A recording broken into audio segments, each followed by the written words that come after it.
कहानी शुरू होती है सड़कों पर, जहां एक मेला लगा हुआ है और एक 14 साल का लड़का जिसका नाम वोल है, वह खुश है जो उसने जमा किया है।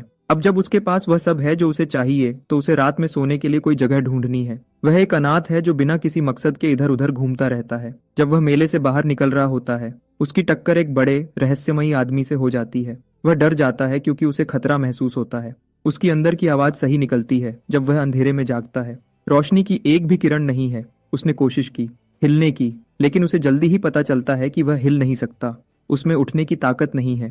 उसकी आंखों से आंसू निकलने लगते हैं जब वह सोचता है कि वह इस हालत में कैसे आ गया। उसे बस वह रहस्यमयी आदमी याद है जिससे वह पहले मिला था। उसे याद है कि उस आदमी ने कहा था कि वह काम का लगता है। हमारा लड़का समझ जाता है कि उस आदमी का ही हाथ होगा उसके यहाँ होने में। उसे याद नहीं कि उसने कोई दुश्मन बनाए हैं, तो वह सोचता है कि उस आदमी का कोई मकसद होगा। उसे नहीं पता कितना समय बीत गया है, इसलिए वह अपनी याददाश्त को परखता है। हालांकि वह एक अनाथ था, वह अपनी उम्र, अपना नाम और अपने माँ बाप दोनों के नाम याद कर सकता है। अब तक वह इतने समय से अंधेरे में है कि उसे यह भी नहीं पता कि वह जाग रहा है या नहीं। और वह रोने लगता है। वह डरा हुआ और अकेला है और उसे नहीं पता कि उसे और कितना दर्द सहना पड़ेगा। उसने तो कुछ खाया भी नहीं है। उसे लगता है कि वह या तो भूख से मर जाएगा या पागल हो जाएगा। वह सोचता है कि क्या उस आदमी का प्लान उसे भूख से मारने का था। वह फिर से रोने लगता है क्योंकि उसे लगता है कि उसने ऐसा कुछ नहीं किया जिसके लिए उसे यह सजा मिले। लेकिन अचानक उसे अपने हाथ में कुछ महसूस होता है और उसे यकीन नहीं होता। उसे आखिरकार थोड़ी हरकत महसूस होती है और उसे सांस लेने में भी आसानी हो रही है। उसके शरीर की इंद्रियां वापस आ रही हैं। वह गीली हवा को सूंघ सकता है और ठंडी जमीन को महसूस कर सकता है। इससे वह समझ जाता है कि वह जमीन के नीचे है और थोड़ी दूरी पर उसे पानी की आवाज सुनाई देती है। वह अपने शरीर को हिलाने की ताकत इकट्ठी करने की कोशिश करता है ताकि पानी पी सके। वह अपने शरीर के सुन्न होने से लड़ता है और उस पानी की तरफ रेंगना शुरू करता है जो उसे सुनाई दे रहा है। वह जानता है कि उसे लड़ना होगा जिंदा रहने के लिए। वह अपनी अंदर की ताकत ढूंढता है और रेंगता रहता है। वह आखिरकार एक पत्थर की दीवार तक पहुंचता है जहां से उसे पानी आने की आवाज सुनाई देती है। दीवार से पानी की एक छोटी सी धारा आ रही है और वोल जितना पी सकता है पीता है। लेकिन वह अभी भी अंधेरे में देख नहीं सकता और गलती से एक पत्थर पर अपनी उंगली काट लेता है। हार मानकर वह जमीन पर गिर जाता है और बेहोश हो जाता है। वह जमीन पर लेटे हुए जागता है और किसी की मौजूदगी महसूस करता है। वह आदमी पूछता है कि वह जिंदा रहने के लिए इतनी लड़ाई क्यों कर रहा है। पूछता है कि उसकी जिंदगी में ऐसा क्या खास है जिसके लिए वह इतना संघर्ष कर रहा है, और कहता है कि उसे बस हार मान लेनी चाहिए। वह कहता है कि अगर वह हार मान लेता है तो उसे पाप से मुक्ति मिल जाएगी और उसे शांति मिलेगी। एक बार में सारे दुख खत्म हो जाएंगे। इस बात से वोल सोचने लगता है कि क्या उसे शांति मिलेगी अगर वह सब कुछ छोड़ दे। लेकिन उसे ऐसा नहीं लगता। वह जिंदा रहेगा और इस सोच को अपने अंदर नहीं आने देता। अजनबी उसे बताने की कोशिश करता है कि वह बस अपनी ताकत बर्बाद कर रहा है। लेकिन वोल जानता है कि अगर वह ऐसे मर गया तो उसे शांति नहीं मिलेगी।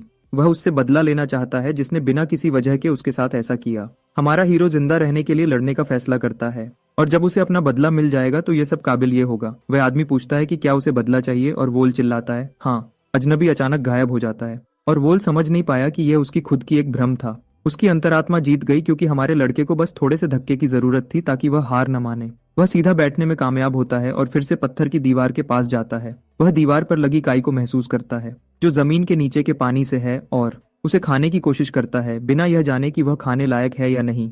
लेकिन वह उसे खा लेता है और जैसा सोचा था काई का स्वाद बहुत खराब है, लेकिन उसे इससे कोई बीमारी महसूस नहीं होती, तो वह फिर से खाने लगता है और ज्यादा, इस भूखे शरीर को खिलाने और जिंदा रहने के लिए। हमारा लड़का अब जिंदा रहने के लिए कुछ भी करने को तैयार है। उसे खुद को याद दिलाते रहना होगा ताकि वोल के पास अब खड़े होने की ताकत है और वह कमरे में घूमने की कोशिश करता है।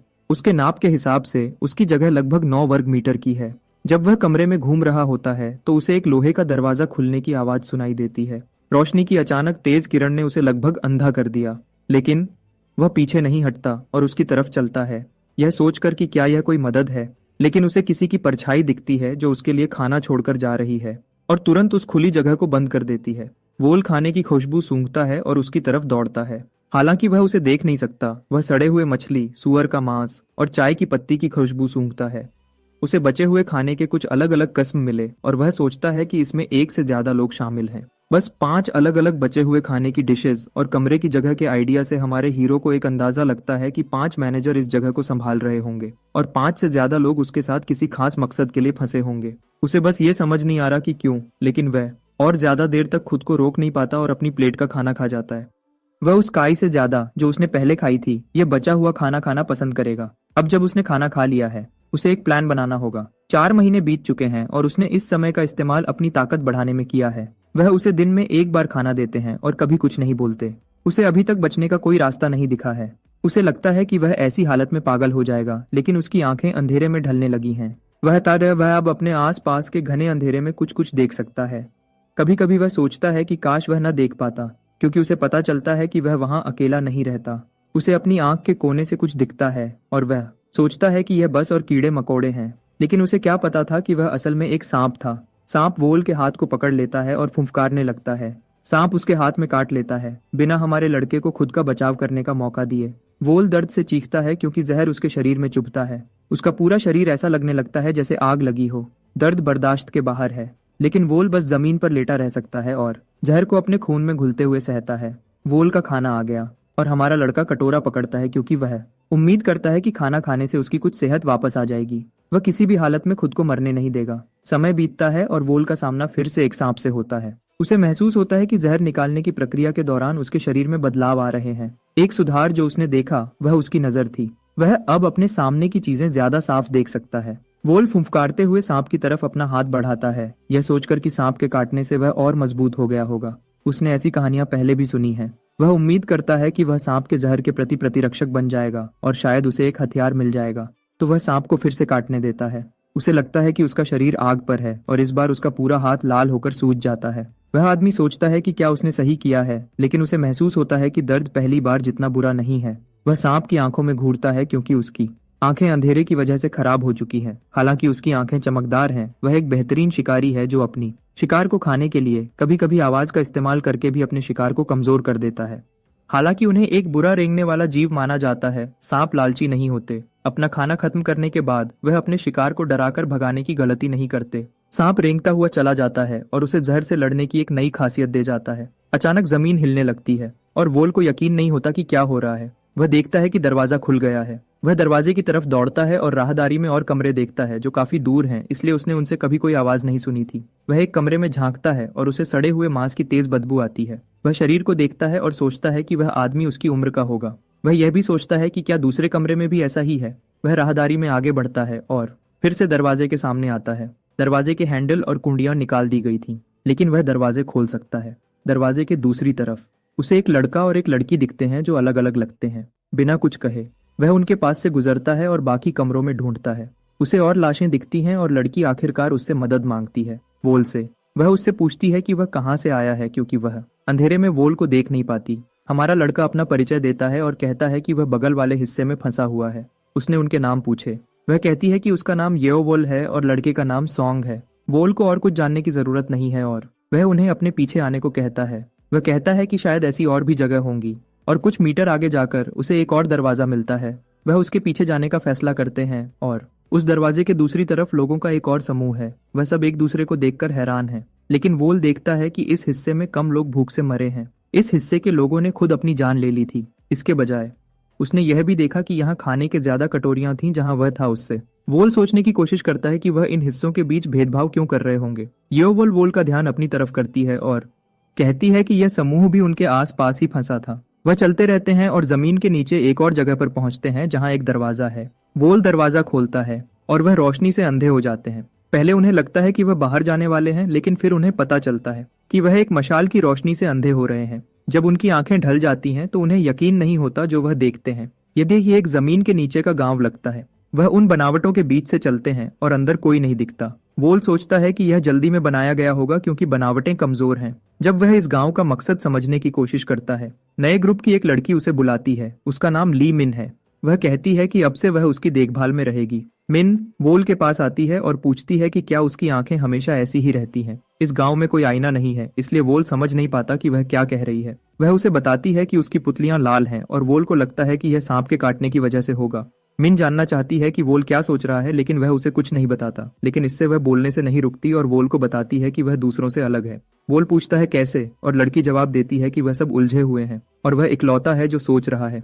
यो बीच में बोलता है और पूछता है कि वह क्या कर रहे हैं। मीन कहती है कि वह बस बातें कर रहे हैं और येओ कहता है कि दूसरों ने ग्रुप बनाने का फैसला किया है। यो पूछता है कि क्या वोल उनके साथ रहेगा, लेकिन वोल पक्का नहीं है कि वह अभी किसी के साथ ग्रुप बनाना चाहता है। यो और सॉन्ग बुरा मान जाते हैं, लेकिन वोल कहता है कि अभी उसके लिए सही वक्त नहीं है। उसके पास वोल का फैसला मानने के सिवा कोई और रास्ता नहीं है। दूसरी तरफ मिन ग्रुप में शामिल होने के लिए बेचैन है। लेकिन वोल जानता है कि वह बहुत देर से अकेले हैं, उनका दिमाग सही से काम नहीं कर रहा होगा। वोल चला जाता है और दूर से देखने का फैसला करता है। थोड़ी देर बाद वोल देखता है कि कई ग्रुप बन चुके हैं। एक ग्रुप है जिसमें यो और सॉन्ग लीड करने वाले सदस्य हैं। कैंग एक ग्रुप को लीड कर रहा है। एक और लड़का जुंग भी ग्रुप बना रहा है और योंगसन एक और को लीड कर रहा है। फिर वोल है, एक लड़का जो किसी भी ग्रुप में नहीं है। दूसरे ग्रुप बातें कर रहे हैं और वह वोल से होशियार हैं। उन्हें लगता है कि उसने अपने सेक्टर में बाकी सबको मार दिया होगा और इसलिए वह ग्रुप में शामिल नहीं होना चाहता। वोल उन लोगों की परवाह नहीं करता और एक दीवार की तरफ चलता है। वह सोचता है कि जमीन के नीचे की यह जगह इतने पहले नहीं बनी होगी। दीवारों पर इतनी काई देखकर लगता है यह जगह पुरानी है, लेकिन इसे फिर से इस्तेमाल किया गया है। यह सिर्फ किसी बहुत अमीर आदमी का काम हो सकता है। अचानक छत में एक छेद खुलता है और सब ऊपर देखते हैं। एक टोकरी छत से नीचे आ रही है। टोकरी जमीन पर पहुंचती है और वह खाने से भरी है। कुछ और लोग तुरंत खाने की कोशिश करते हैं, लेकिन यो सबको रोकती है। वह कहती है कि उन्हें खाना बराबर बांटना चाहिए ताकि सब ग्रुप के मुख्य लोग आगे आकर इसे बराबर बांट सकें। और इससे पहले कि कोई कुछ और बोले, वोल भी कहता है कि उसे उसका हिस्सा चाहिए। वोल अपना हिस्सा लेने के लिए हाथ बढ़ाता है और जुंग उसे रोकता है। जुंग कहता है कि उसकी इजाजत के बिना कोई टोकरी से खाना नहीं ले सकता। उसे पता नहीं था, उसने अभी बहुत बड़ी गलती कर दी है। वोल अपना हाथ पीछे खींचता है और जुंग की आंखें निकाल देता है। उसकी आंखों से खून निकलने लगता है और सब हैरान रह जाते हैं जब वोल जुंग को जमीन पर पटक देता है। वोल जुंग को फिर से कुछ कहने की हिम्मत करता है, लेकिन जुंग सिर्फ दर्द से चीख सकता है। वोल अब पीछे नहीं हट रहा और अपनी उंगलियां और अंदर घुसा देता है। अगर दूसरे वोल से नहीं डरते थे तो अब जरूर डरते हैं। येओ वोल से प्यार से उसे छोड़ने को कहती है और पहले वोल मना करता है, लेकिन येओ नहीं मानती। वादा करती है कि कोई भी उसके खाने के हिस्से को हाथ नहीं लगाएगा। वोल खड़ा होता है और जुंग को घूरता है। वोल अपना खाने का हिस्सा लेता है और चला जाता है। वक्त गुजरता है और वोल अभी भी दूर से देखता रहता है जब वह खाना खा रहा होता है। उसे लगता है कि अभी उनका टेस्ट लिया जा रहा है काम के बच्चों के लिए, और उनका टेस्ट लिया जाता रहेगा जब तक पकड़ने वालों का मकसद पूरा नहीं हो जाता। और अगर ऐसा चलता रहा तो उनमें से बहुत से मर जाएंगे, हमारे हीरो के खिलाफ हो जाएंगे। येओ वोल के पास आती है और पूछती है कि वह कैसा है। वोल जानता है कि उसका यहाँ कोई दोस्त नहीं है, लेकिन येओ को बताता है कि वह उन्हें देख रहा था। वोल जानता है कि येओ दूसरों के लिए कितनी जरूरी है। वह अपने ग्रुप के लिए सबसे ज्यादा खाना जमा करने के बाद सबसे कम खाती है और दूसरे लीडर्स में सबसे अलग दिखती है। यो हमारे लड़के से पूछती है कि क्या वह अभी भी अपने अंधेरे कमरे में अकेला सोता है। वोल सोता रहा है क्योंकि वह जहर से लड़ने की ताकत बढ़ाने की कोशिश कर रहा है। सांप के काटने अब उसके लिए दर्दनाक नहीं है। जब वह येओ से बात कर रहा होता है, छत खुलती है और उनका खाना आता है, लेकिन जब टोकरी नीचे आती है तो वह सब हैरान हो जाते हैं। उन्हें सिर्फ थोड़ा सा खाना भेजा गया है। यो यकीन नहीं कर पाती, लेकिन यह बिल्कुल वही था जिसका वोल इंतजार कर रहा था। वह अपने मन में सोचता है कि यह शुरू हो गया है। मकनो सान बस एक बच्चा था जो आखिरी सेक्टर से निकल गया था। वह यो के ग्रुप का हिस्सा था और सच कहूं तो वह ग्रुप में सबसे छोटा था, लेकिन वह हमेशा अपनी जगह बनाए रखता था क्योंकि उसका इरादा बहुत पक्का था। दुख की बात है, मैक मरा हुआ मिला और इससे यो के ग्रुप को बहुत बुरा लगा। सबको नुकसान महसूस हुआ, लेकिन अंदर ही अंदर वह यह एहसास नहीं हटा पाए कि वह इसलिए नहीं बच पाया क्योंकि वह उनमें सबसे कमजोर था।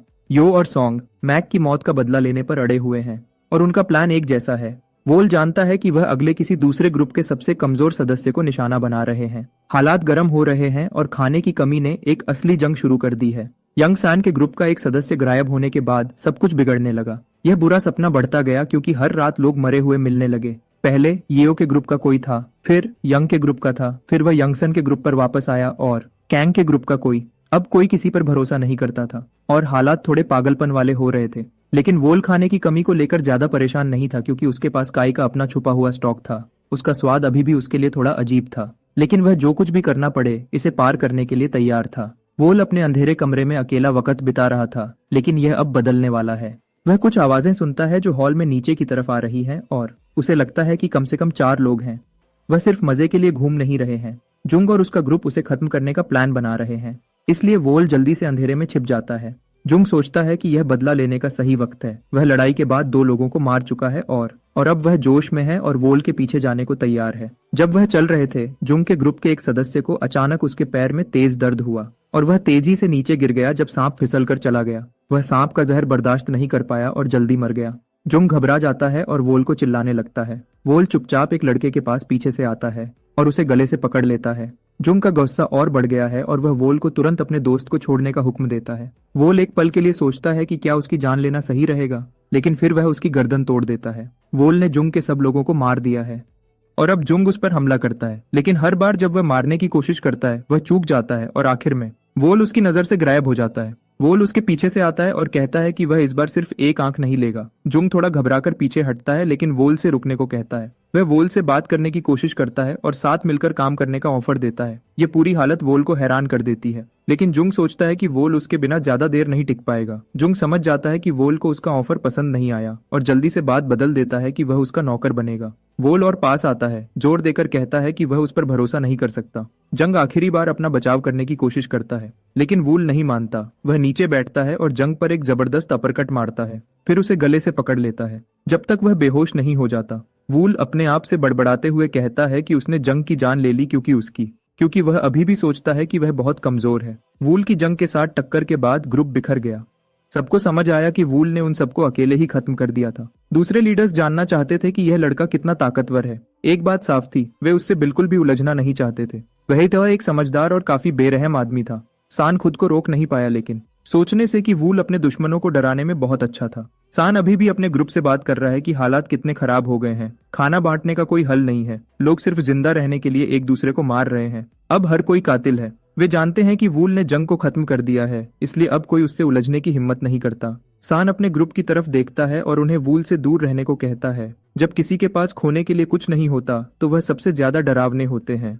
उसका ग्रुप उसकी बात समझ जाते हैं। फिर ग्रुप का एक और सदस्य दौड़ता हुआ आता है और बताता है कि यो के ग्रुप के 2 बच्चों को निकाल दिया गया है और उनके पास एक आलू है। वह कहता है कि उन्हें जल्दी करनी होगी, इससे पहले कि वे बच्चे उसे खा लें। सान यकीन नहीं कर पाता कि वे एक आलू के लिए इतना सब कुछ करने वाले हैं, लेकिन वह सबको तैयार होने को कहता है। तो सान और उसका ग्रुप रेड हाउस की तरफ जाते हैं और उन 2 लोगों को उनके आलू के साथ देखते हैं। ग्रुप हमला करने के लिए बेचैन है क्योंकि वे साफ तौर पर उस आलू के लिए कुछ भी करने को तैयार हैं। सान उन्हें आगे बढ़ने को कहता है। वह 2 लोग ग्रुप को अपनी तरफ आते हुए देखते हैं और भागने की कोशिश करते हैं, लेकिन सान को कुछ अजीब लगता है। जहां वे हैं वहां वे जरूर नुकसान में हैं। आलू वाले बच्चों में से एक सीटी बजाता है और अचानक यो का ग्रुप हमला करने आता है। सान अपने ग्रुप को चिल्लाता है जब उन्हें बुरी तरह मारा जाता है। वह उन्हें पीछे हटने को कहने की कोशिश करता है क्योंकि वे सीधे जाल में फंस गए हैं, लेकिन पीछे से और सदस्य उसकी तरफ दौड़ रहे हैं।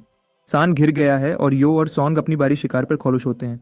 उन्हें समझ आया कि वे अब खाने वाले लोगों की संख्या कम कर सकते हैं। सान इस झमेले में फंसने पर बहुत गुस्से में है, लेकिन वह जानता है कि वह उन सबसे अकेले नहीं लड़ सकता। सान उनसे मिन्नत करता है कि उसे जिंदा छोड़ दें, कम से कम अभी के लिए। यो काश वह कर पाती, लेकिन वे खाना नहीं बचा सकते। सान घबराने लगता है और यो उसे कहती है कि अगर वह उसकी जगह होता तो वही करता। फिर वह मुंह मोड़ लेती है और अपने ग्रुप को उसे खत्म करने को कहती है। उसका ग्रुप उसकी तरफ अपनी डंडों से बढ़ते हैं, लेकिन सान जल्दी से अपने पैरों पर खड़ा हो जाता है और पलटकर लड़ता है। जो भी पास आता है उसे गिरा देता है। जबकि यो चली जाती है, वह ऊपर देखती है और वूल को अभी भी दूर से उस पर नजर रखते हुए देखती है। हमारे लड़के ने यो की कुछ चालें सीख ली हैं, जगह का फायदा उठाते हुए छोटे रास्ते ढूंढना और बचाव के ऐसे इंतजाम करना जो अंदर घुसना बहुत मुश्किल बना देते हैं जब तक सुरक्षा अच्छी है। हमारा हीरो सोच रहा है कि क्या किडनैपर्स ने इस जगह को असली जगह की कॉपी बना दी है जहां से वे बच्चों को उठाकर लाए थे।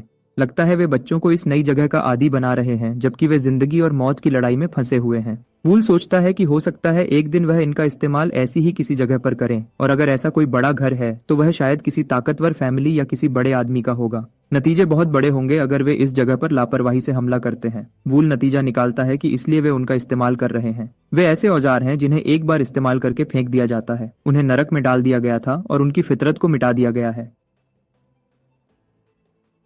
उन्हें कत्ल बनने के लिए तैयार किया जा रहा है। सैन और उसके ग्रुप को खत्म करने के बाद यो का ग्रुप पूरे जोश में है, पागलों की तरह जश्न मना रहा है। वे खुश हैं कि वे उसके साथ हैं और येल भी उनके साथ मिल गया है। खुद को सबसे ऊपर महसूस कर रही है। उसे यकीन है कि अब कोई उनसे पंगा नहीं लेगा। मिन इन सब बातों से बहुत घबराई हुई है। ऐसा लगता है जैसे उसके आसपास सब कत्ल से बेखबर हैं और उसे समझ नहीं आ रहा कि वे ऐसे कैसे बिहेव कर रहे हैं जैसे कुछ हुआ ही न हो, जबकि उनके हाथों पर खून लगा है। वह रोना शुरू कर देती है और उन बच्चों का जिक्र करती है जिन्हें इस ग्रुप ने मारा था, और ये बात बहुत असर करती है। छत खुलने लगती है और सब हैरान हो जाते हैं क्योंकि ये डिलीवरी थोड़ी जल्दी हो गई है। यो अपने ग्रुप को कहती है कि जितना हो सके उतना खाना ले लो। वह बहुत खुश है, सोचती है कि आखिरकार उन्हें भर पेट खाना मिलेगा। लेकिन तभी उसे अपनी आंख के कोने से वोल दिखता है। वह बाकियों जितना जोश में नहीं है और कुछ शकी लग रहा है। जब यो वापस देखती है तो वह आखिरकार समझ जाती है कि वोल ऐसा क्यों लग रहा था। खाने की टोकरी के बजाय बहुत सारे नकाबपोश लोग उस छेद से बाहर निकल रहे हैं। शुरू में सब थोड़े हैरान हो जाते हैं, लेकिन फिर नकाबपोश लोग अंदर कूद जाते हैं और शुरू कर देते हैं उन्हें मारना, जबकि सबको मार पड़ती है। वोल लेट जाता है और छुपने की कोशिश करता है। उसने सोचा था कि यह जल्दी होगा, लेकिन उसे समझ नहीं आ रहा था कि वे बिना वजह उसके साथ इतने गुस्से में क्यों थे, और इस बात ने उन जंगली बच्चों को और गुस्सा दिला दिया। इसके बावजूद हमारा लड़का चुप रहने का फैसला करता है और कोई पंगा नहीं लेना चाहता, क्योंकि वह कोई गैर मामूली तवज्जो नहीं चाहता। तभी वोल को अपने सामने अच्छे कपड़ों में 3 लोग खड़े दिखते हैं। उसे लगता है कि ये असली बॉस हैं जो नकाबपोश लोगों को हुक्म दे रहे हैं। असली लोग सिर्फ अपने हाथ हिलाकर मारपीट रोक देते हैं, और मेन आदमी अपना नाम फर्स्ट स्वॉर्ड बताता है। वह बच्चों को कहता है कि उन सब की जिंदगी अब उसके हाथों में है और इससे कोई बच नहीं सकता। यो के ग्रुप का एक मेंबर ऐतराज करने की कोशिश करता है और तुरंत उसका सर काट दिया जाता है। सब बच्चे अपनी आंखों के सामने खून के छींटे देखकर हैरान हो जाते हैं। पहली तलवार चेतावनी देता है कि अगर किसी ने उसकी इजाजत के बिना कुछ बोला तो उन्हें बहुत बड़ी मुश्किल का सामना करना पड़ेगा। वोल समझ जाता है कि अब चीजें बदलने वाली हैं। बाद में असली लोग गांव में चुपके से मिल रहे हैं। वे कर्स पॉइजन के बारे में बात कर रहे हैं। जब आप बहुत सारे जहरीले जानवरों को एक बर्तन में डालते हो तो वे आपस में लड़ेंगे जब तक सिर्फ एक न बच जाए। जो आखिरी बचेगा उसका जहर सबसे ताकतवर होगा। ये असली लोग ये पता लगाने की कोशिश कर रहे हैं कि ग्रुप में किस बच्चे के पास सबसे ताकतवर जहर है। फर्स्ट स्वॉर्ड हैरान है कि किस बच्चे पर नजर रखनी चाहिए, और सेकंड स्वॉर्ड बीच में बोलता है कि वह यो है। उसका सबसे बड़ा ग्रुप है और वह लोगों को अपनी तरफ करना जानती है। अगर उन्होंने उसकी हिम्मत नहीं तोड़ी तो वह बाद में और बड़ी मुश्किल बनेगी। फर्स्ट स्वॉर्ड जोर दे रहा है कि यो पर खास ध्यान दिया जाए। वह नहीं चाहता कि वह बगावत शुरू करने के बारे में सोचे भी। सेकंड स्वॉर्ड बताता है कि सॉन्ग और कैंग पर भी नजर रखनी चाहिए, क्योंकि वे मार्शल आर्ट्स में बहुत अच्छे हैं। फिर फर्स्ट स्वॉर्ड वुल के बारे में पूछता है, जो सेक्टर 1 से अकेला बचा हुआ है। सेकंड स्वॉर्ड बताता है कि वोल अभी भी जिंदा है, और फर्स्ट स्वॉर्ड हैरान है क्योंकि सेक्टर 1 में सबसे मुश्किल हालात थे और खाना भी न के बराबर था। वह जोर देता है कि वे वोल पर खास नजर रखें। जैसे ही मीटिंग खत्म होती है, फर्स्ट स्वॉर्ड सोचता है कि उनके पास अपना मिशन पूरा करने के लिए सिर्फ 6 साल बचे हैं। खून का परियत ग्रुप के कैप्टन को एक कत्ल का काम मिला था जो 7 साल तक चलना था, और उसके लिए 5 लाख यांग मिलने थे। शर्त यह थी कि वे कोई ऐसा निशान नहीं छोड़ सकते जो ब्लड फैंटम ग्रुप से जुड़ा हो। एक नकाबपोश आदमी ग्रुप के लिए अगला चैलेंज बताता है। वह कहता है कि जो सबसे पहले घर की छत पर लगे झंडे तक पहुंचेगा उसे 2 घंटे का ब्रेक मिलेगा, लेकिन जो आखिरी होगा उसे पता चलेगा कि असली नरक कैसा होता है। और बस ऐसे ही दौड़ शुरू हो गई। तरबियत याफ्ता के लिए मुश्किल दिन आते ही रहे। उन्हें खतरनाक कातिल बनाने के लिए लगातार ट्रेनिंग में फंसे हुए थे। उन्हें जो कुछ भी करना पड़े वह करना था ताकि वे बच सकें, खासकर अगर वे कभी बाहर की दुनिया दोबारा देखना चाहते थे। और हाँ, यो दौड़ में जीत गई। असली लोगों ने दूर से चैलेंज के बारे में बात की। वे समझते हैं कि यो बहुत होशियार और बहुत बहादुर है। फर्स्ट स्वॉर्ड वोल के बारे में हैरान है, और सेकंड स्वॉर्ड कहता है कि वोल बस एक आम सा है। उसने कुछ ऐसा नहीं किया जिससे वह अलग दिखे। यह सुनकर फर्स्ट स्वॉर्ड हैरान हो जाता है, क्योंकि उसने सोचा था कि वोल में कुछ खास होगा, क्योंकि वह सेक्टर 1 से अकेला बचा हुआ है। फिर भी वह चाहता है कि वे वोल पर नजर रखें। यो वोल के पास जाती है, हैरान है कि वह अभी भी गर्ज तकसीम कष्ट की तकनीक को क्यों देख रहा है, जबकि इंस्ट्रक्टर्स ने उन्हें यह देखना बंद करवा दिया था। वोल को बस उसे दोबारा देखने का मन किया। यो को लगता है कि यह बेकार है और सोने चली जाती है। हमारा लड़का याद करता है कि तजुर्बे वाले लोगों ने उसे क्या बताया था। उन्होंने कहा था कि गर्ज तकसीम कष्ट की तकनीक उस जैसे नए आदमी के लिए सीखना बहुत आसान है, लेकिन फिर भी उन्होंने उसे 3 महीने दिए थे इसे सीखने के लिए। एक बार जब वह पहला कदम सीख जाएगा तो उसका शरीर दोबारा जन्म लेगा और वह छी को महसूस कर पाएगा और अंदर की एनर्जी बना पाएगा। वोल सोचता है कि बाकी लोग और इंस्ट्रक्टर्स बस टेक्निक के पीछे का पूरा मतलब नहीं समझ रहे हैं। क्योंकि आप बिजली को फिजिकली अलग नहीं कर सकते, तो लगता है कि ये इस बारे में हो सकता है कि आप कितनी तेज सोच सकते हो। वह सोचता है कि अगर वह इस सोच के साथ टेक्निक सीखता है तो उसे इससे कुछ नया मिल सकता है, लेकिन वह जानता है कि उसे यह नहीं दिखाना चाहिए कि उसने कितना सीख लिया है। वह न तो बहुत कमाल का दिख सकता है और न ही पूरा बेखबर। सब ठीक चल रहा था जब तक वोल अचानक एक चाकू से बच नहीं गया जो उसकी गर्दन पर निशाना था, जिसे सोग्योक सान नाम के एक लड़के ने फेंका था।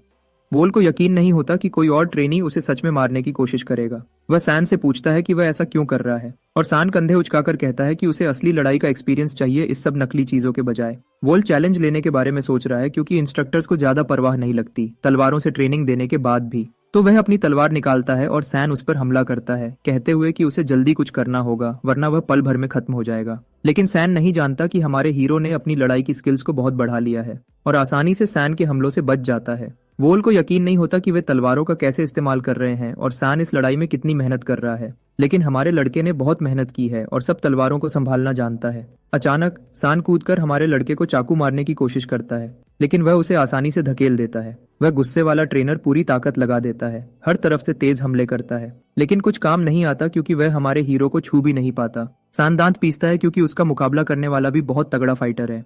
वह पीछे हटने से मना कर देता है और वोल को लड़ाई में शामिल होने को कहता है, और सच में वोल भी तंग आ गया है। वोल भी लड़ना शुरू कर देता है और इंस्ट्रक्टर हैरान लगता है लेकिन सैन चाहता है कि वोल अपनी पूरी ताकत लगा दे। तो अब वोल के पास कोई और रास्ता नहीं है। वह अपना चाकू छोड़ देता है और सान की छाती पर एक तगड़ी लात मारता है। जब ये दोनों लड़ रहे हैं तब फर्स्ट सोर्ड सेकंड सोर्ड के साथ बात कर रहा है कि ग्रुप कितना आगे बढ़ गया है। सेकंड सोर्ड सोचता है कि उन्हें 7 के बजाय सिर्फ 5 साल लगेंगे। फिर भी फर्स्ट सोर्ड दुखी है कि उसका साथी उनके टारगेट को कम समझ रहा है। ये टारगेट पूरे सिचुआन में सबसे ज्यादा टैलेंट वाला आदमी है। फर्स्ट सोर्ड चाहता है कि उनके ट्रेनीज को और ज्यादा जोर लगाया जाए, वरना वे अपने मेन दुश्मन के सामने खड़े नहीं हो पाएंगे, जो उन्हें गलती करने पर खत्म कर देगा। गलती, यही वजह है कि वे इन बच्चों का इस्तेमाल कर रहे हैं जो उनके कत्ल के टारगेट से कोई लेना देना नहीं था। फर्स्ट सोर्ड सुझाव देता है कि इन बच्चों को खतरनाक कत्ल की टेक्निक्स सीखने के लिए मजबूर किया जाए, भले ही उनमें से ज्यादातर ट्रेनिंग के दौरान मर जाएं। लड़ाई में अपने दुश्मन पर पूरा हावी हो रहा है। वह उस लड़के का हाथ तोड़ देता है और वह बच्चा रोते हुए गिर जाता है। सब घबराहट में हैं, यह देखने के लिए कि वोल अब क्या करेगा, लेकिन वह बस वहीं खड़ा रहता है और हिलता नहीं। एक नकाबपोश आदमी वोल के पास जाता है और पूछता है कि क्या उसने ही यह किया था। वोल हाँ कहता है और अचानक उसकी गर्दन पर एक तलवार आ जाती है। उसने तलवार को निकलते हुए देखा भी नहीं था और वह हैरान था कि वह आदमी कितनी तेज चला। वोल घबरा रहा है, सोच रहा है कि उसने शायद कुछ गलती कर दी है। वह पीछे नहीं हट सकता क्योंकि इन नकाबपोश लोगों के लिए वह बस एक मोहरा है जिसे चोट पहुंचाने से वे 2 बार सोचेंगे भी नहीं। नकाबपोश आदमी अपनी तलवार वापस खींच लेता है और कहता है कि एक कातिल को कभी कोई सबूत नहीं छोड़ना चाहिए, चाहे कुछ भी हो। ऐसे हाथ तोड़ना बस ये बता देता है कि आप कौन हो। वह चाहता है कि वोल अगली बार के लिए यह याद रखे। वोल चैन की सांस लेता है जैसे ही नकाबपोश आदमी चला जाता है। 6 साल बाद एक नकाबपोश आदमी गांव में घूम रहा है। उन ट्रेनीज को ढूंढने की कोशिश कर रहा है जिन्हें उससे छुपना था। उसे एक दिखता है और उसे कहता है कि अगर यह असली होता तो वह खत्म हो जाता। फिर वह और ढूंढता रहता है। ट्रेनर समझता है कि एक नए कत्ल की कछुआ ब्रीदिंग टेक्निक को छुपाना मुश्किल है, चाहे कोई कितना भी सोचे कि वह जानता है। यह टेक्निक लोगों को घुल मिल जाने में मदद करती है, लेकिन यह अक्सर साफ दिख जाती है। वह तुरंत एक और मौजूदगी को महसूस करता है, जो एक और फेल्ड टेस्ट का निशान है। वह चलता रहता है, इस इलाके में आखिरी आदमी को ढूंढने की कोशिश करता है। नकाबपोश आदमी आसपास देखता है लेकिन कोई नहीं दिखता, कोई नहीं दिखता। वह सोचने लगता है कि शायद किसी ने गलती कर दी है और कहा है कि इस टेस्ट में एक एक्स्ट्रा आदमी था। वह आवाज लगाता है कि अगर कोई अभी भी वहां है तो वह दिखे, और उसकी हैरानी के लिए वोल बिल्कुल उसके बगल में है, सबके सामने छुपा हुआ। नकाबपोश आदमी को यकीन नहीं होता कि उसने उसे कैसे नहीं देखा। वोल ने वह टेस्ट पूरी तरह से पास कर लिया और ब्रेक मांगा। उसे इजाजत मिल जाती है, लेकिन ट्रेनर को अभी भी यकीन नहीं होता। वोल घर वापस आता है और सैन और बाकियों से मिलता है। सैन उसे देखकर बहुत खुश होता है और पूछता है कि वह क्या कर रहा है। वोल सैन के सब गा देता है, अजीब चेहरे देखकर आंखें घुमाता है और कहता है कि वह उसका असली चेहरा ही भूल जाएगा। सैन कंधे उचकाकर कहता है कि कोई बात नहीं, क्योंकि वे वैसे भी यहीं फंसे हुए हैं। लेकिन तभी यो बीच में बोलती है और बताती है कि खाना अच्छा मिलने लगा है। उसे लगता है कि वे जल्दी ही अपना मिशन पूरा करने वाले हैं। कहानी आगे बढ़ती है और हम फर्स्ट सोर्ड को वहां थका हुआ और बिना मास्क के बैठे देखते हैं। वह सोचने पर मजबूर हो जाता है कि पिछले 6 सालों में गुफा में कितना कुछ बदल गया है। उन्होंने 300 लोगों में से 30 लोगों को कत्ल बनने की ट्रेनिंग दी है, और उसे लगता है कि जांग हू की इस खतरनाक दुनिया में उनमें से कोई भी अपनी स्किल्स से उसे किसी भी वक्त मार सकता है। उसे लगता है कि उसका वक्त खत्म हो रहा है और वह इस पे जज्बाती हो जाता है। तो सेकंड और थर्ड सोर्ड अंदर आते हैं और फर्स्ट सोर्ड से पूछते हैं कि उसने अपना मास्क क्यों उतारा हुआ है। वह जवाब देता है कि 6 साल बाद यह बहुत बंदिश वाला हो गया है, और फिर उन्हें कहता है कि वे भी अपने मास्क उतार सकते हैं। वे सब टेबल पर साथ बैठते हैं, खुश होते हुए, क्योंकि गुफा में उनका वक्त खत्म हो रहा है। सिर्फ एक आखिरी मिशन बचा है जिसमें ट्रेनीज को कत्ल के लिए भेजना है। उनकी आजादी आखिरकार उनके पास है। सोर्ड पूछता है कि ट्रेनीज कैसे हैं। सेकंड सोर्ड कहता है कि उन्होंने खुद को भी पीछे छोड़ दिया है, कुछ तो इंस्ट्रक्टर से भी बेहतर है। उसे लगता है कि उन्हें एक बार इस्तेमाल करके फेंक देना शर्म की बात है,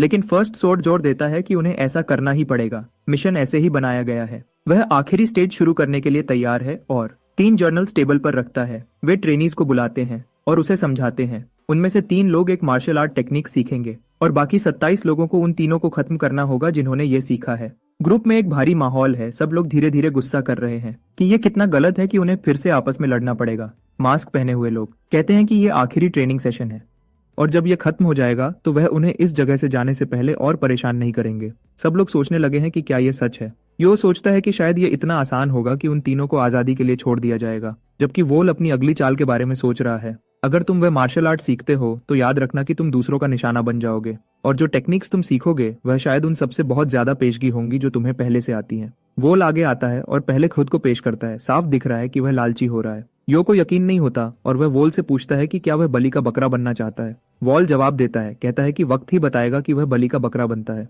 या वह जो सब कुछ समझ गया है। एक लड़की उसे होशियार रहने को कहती है क्योंकि अब वह सबका मेन टारगेट है। जैसे जैसे वक्त गुजरता है हमने देखा कि दूसरा शख्स जो मार्शल फैनॉन सीखना चाहता था वह भी नीचे गिर जाता है। जब वोल ने चैलेंज लेने का फैसला किया तो कोई और आगे नहीं आया, इसलिए ग्रुप को पर्चियां निकालनी पड़ी।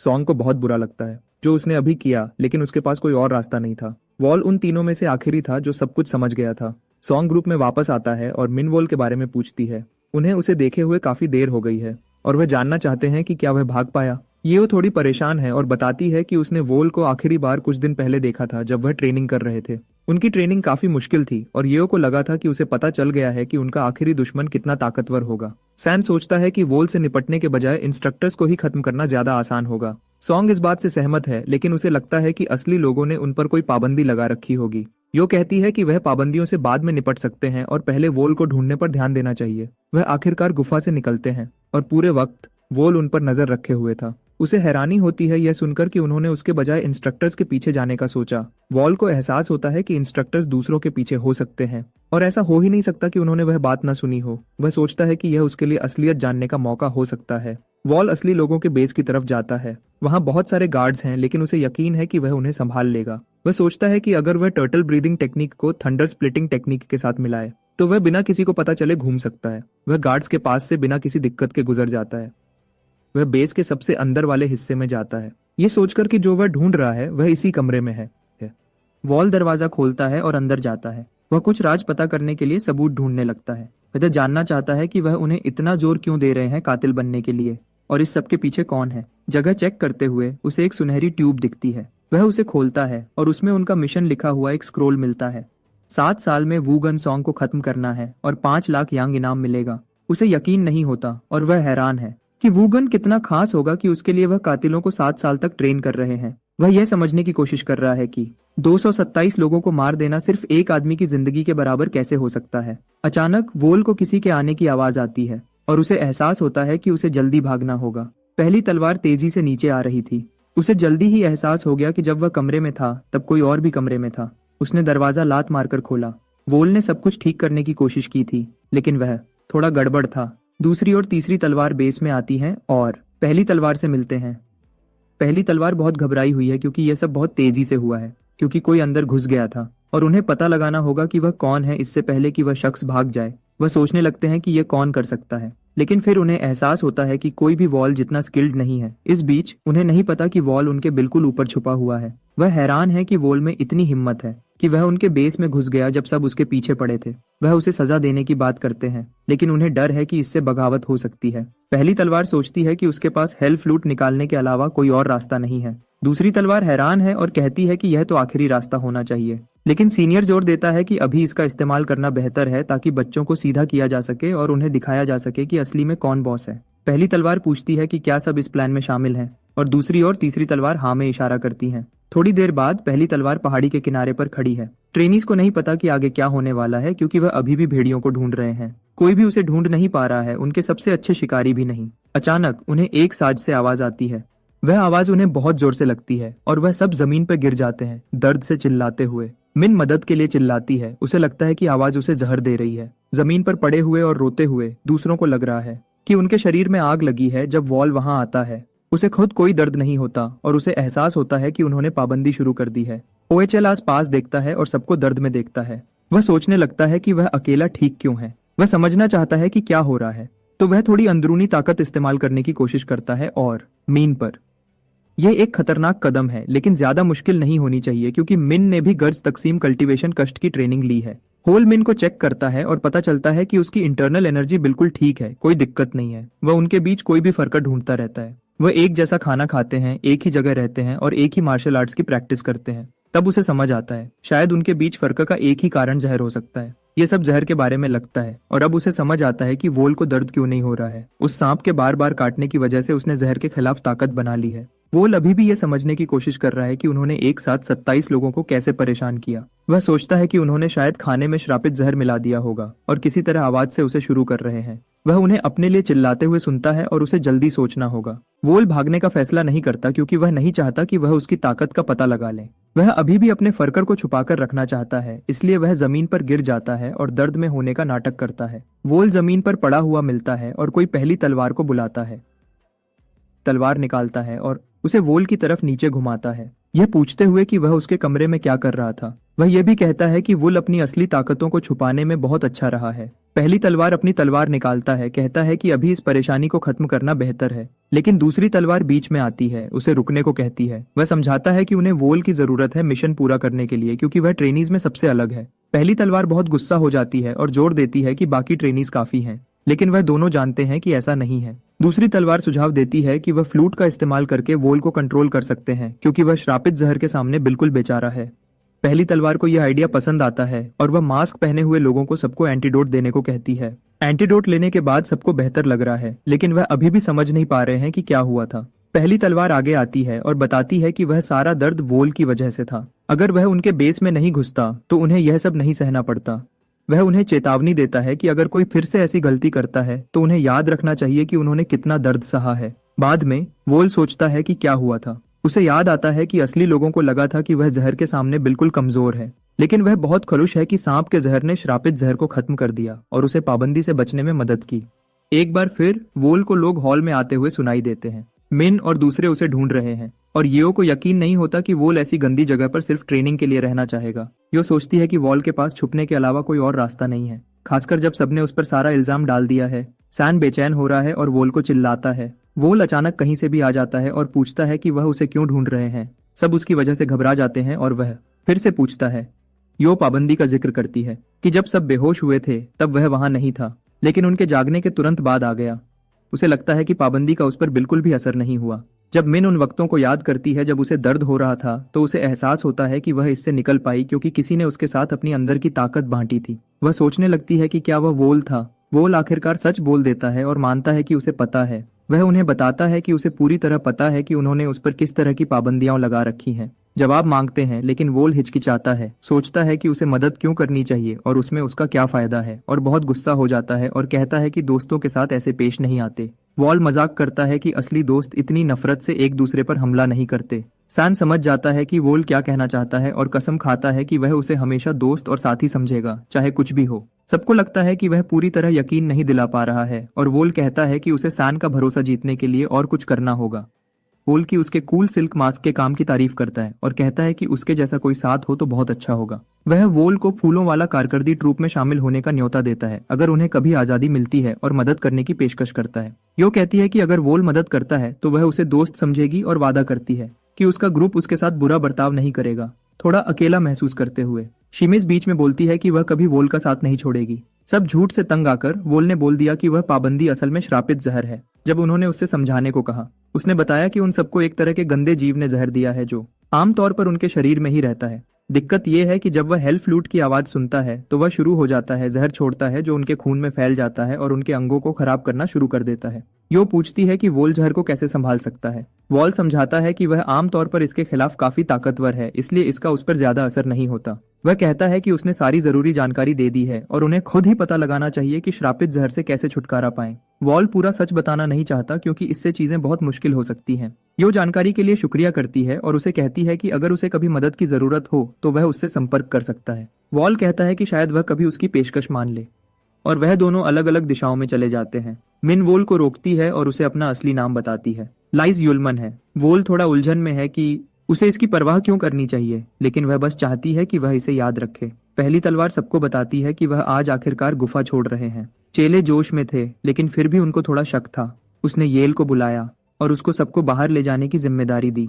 वह समझ गई कि उसको क्या करना है, और फिर छत से एक टोकरी नीचे आई। जब असली उस्ताद बाहर जा रहे थे तो वह सोचने लगे कि उनके कितने चेले बच पाएंगे। उन्होंने उनको बहुत अच्छे से ट्रेनिंग दी थी, लेकिन अब उनका मुकाबला एक ऐसे योद्धा से है जो बहुत काबिल है, जंगहू में सबसे अच्छा। पहली तलवार ने चैन की सांस ली, यह जानकर कि उसका काम अब खत्म हो गया है और वह आराम कर सकता है और रिटायर हो सकता है। असली लोग आखिरकार बाहर निकल गए और चेले बहुत खुश थे क्योंकि यह वह दिन था जिसका वह बहुत लंबे समय से इंतजार कर रहे थे। यो आगे आया और अपना बचने का प्लान बनाने लगा। वॉल को चैन मिला, लेकिन उसको लग रहा था कि यह सब इतना अच्छा है कि सच नहीं हो सकता। यो वॉल के पास गया और पूछा कि क्या वह अपने मिशन के लिए तैयार है। वॉल ने जवाब दिया कि हाँ, और उसने शापित जहर का जिक्र किया। येओ ने बताया कि उनका जहर का असर खत्म कर दिया गया था क्योंकि मिन उसके बारे में बहुत कुछ जानती थी। ज्यादातर बाकी लोग आखिरकार बाहर निकल गए हैं, तो यो ने कहा कि अब उनकी जाने की बारी है। टोकरी आखिरी बार नीचे आई और वह उस पर चढ़ गए। जैसे ही वह ऊपर जा रही थी, वोल ने उस जगह को नीचे देखा जहां उसने पिछले 7 साल बिताए थे। वह इतनी गहरी जमीन के नीचे थी जैसे नरक ही हो। जैसे ही वह बाहर निकलने के पास पहुंचे, वोल ने अपनी बाजू की आस्तीन फाड़ने का सोचा, उन्हें अपनी आंखों को बचाना होगा क्योंकि उन्होंने बहुत लंबे समय से सूरज की रोशनी नहीं देखी थी। बाकी लोग भी समझ गए और वही किया। जैसे जैसे टोकरी ऊपर जा रही थी, रोशनी तेज होती गई, लेकिन वह आखिरकार बाहर निकल गए। जब वह बाहर देखने की कोशिश कर रहे थे, तभी एक आदमी टोकरी के पास आया और गर्व से कहा कि उन्होंने जरूर कुछ अच्छे लोग तैयार किए होंगे। वोल की आंखें अभी भी ठीक से देख नहीं पा रही थीं और उस आदमी ने बताया कि जिसने उनको ऑर्डर दिया था वह उनके कातिलों से खुश होगा। भले ही वह उसे देख नहीं पा रहा था, वॉल को लगा कि उस आदमी की आवाज में कोई जज्बात नहीं थे। वॉल को लगा कि उसके बोलने के तरीके से ही वह कोई बड़ा आदमी है। उसे लगा कि वह शायद ब्लड फैंटम ग्रुप का कैप्टन है। वह सही निकला क्योंकि यह जू नौजवान अनवान था। जू येवांग ने सबको क्लियर विंड मैनर जाने के लिए तैयार होने को कहा। जब उनको गाड़ी की तरफ ले जाया जा रहा था, वोल ने पलटकर जू येवांग को देखा। उसकी आवाज उसके दिमाग में बैठ गई थी। जब वह मैनर पहुंचे, जू युवांग ने चेलों को बताया कि यह वह जगह है जहां वह बाहर की दुनिया में ढलेंगे। उसने उनको कहा कि सावधान रहें क्योंकि अगर उन्होंने गलती की तो वह नतीजे खुद संभालेगा। वोल शनच और सान के साथ एक डॉम में रहा। वॉल ने अपने नए रूममेट्स को बताया कि वह कुएं पर नहाने जा रहा है। अच्छे से नहाने के बाद उसने काफी ताज़ा महसूस किया और घास में आराम करने का फैसला किया, खूबसूरत नज़ारे का मजा लेते हुए। उसने वहीं रात बिताई और एक खूबसूरत दिन में उठा। बाकी चेले एक फूल को देख रहे थे जो उनके लिए नया था। उनको यकीन नहीं हो रहा था कि उनको इतनी कमाल की चीज दोबारा देखने को मिली। जब चेले जश्न मना रहे थे, कैप्टन ठीक समय पर आ गया उनके जश्न में खलल डालने। जू युवांग ने कुछ हथियार उनके सामने गिरा दिए और उनको बताया कि यह उनको जल्दी ही मिलेंगे।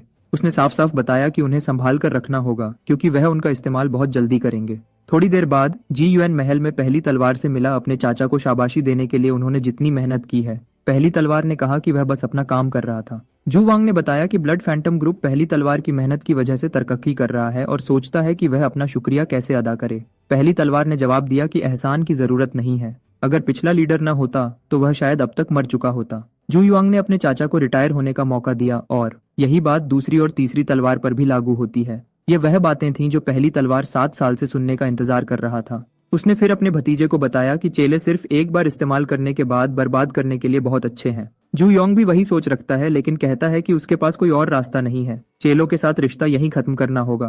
पहली तलवार ने जीवन से पूछा कि क्या वह जानता है कि किसने यह काम दिया है। ज्वांग ने कहा कि वह नहीं जानता, लेकिन उस आदमी पर सवाल करने की कोई वजह नहीं है जो एक काम के लिए 5 लाख यांग देने को तैयार है। ज्वांग ब्लड फैंटम ग्रुप को कातिलों की दुनिया में अगला बड़ा नाम मानता है। अगर वह यह कर पाते हैं तो वह व्हाइट स्पिरिट ग्रुप को पूरी तरह से पीछे छोड़ देंगे। मीटिंग के बाद वाल सैन और कुछ और कातिलों के साथ अपने मिशन के लिए तैयार हो रहा है।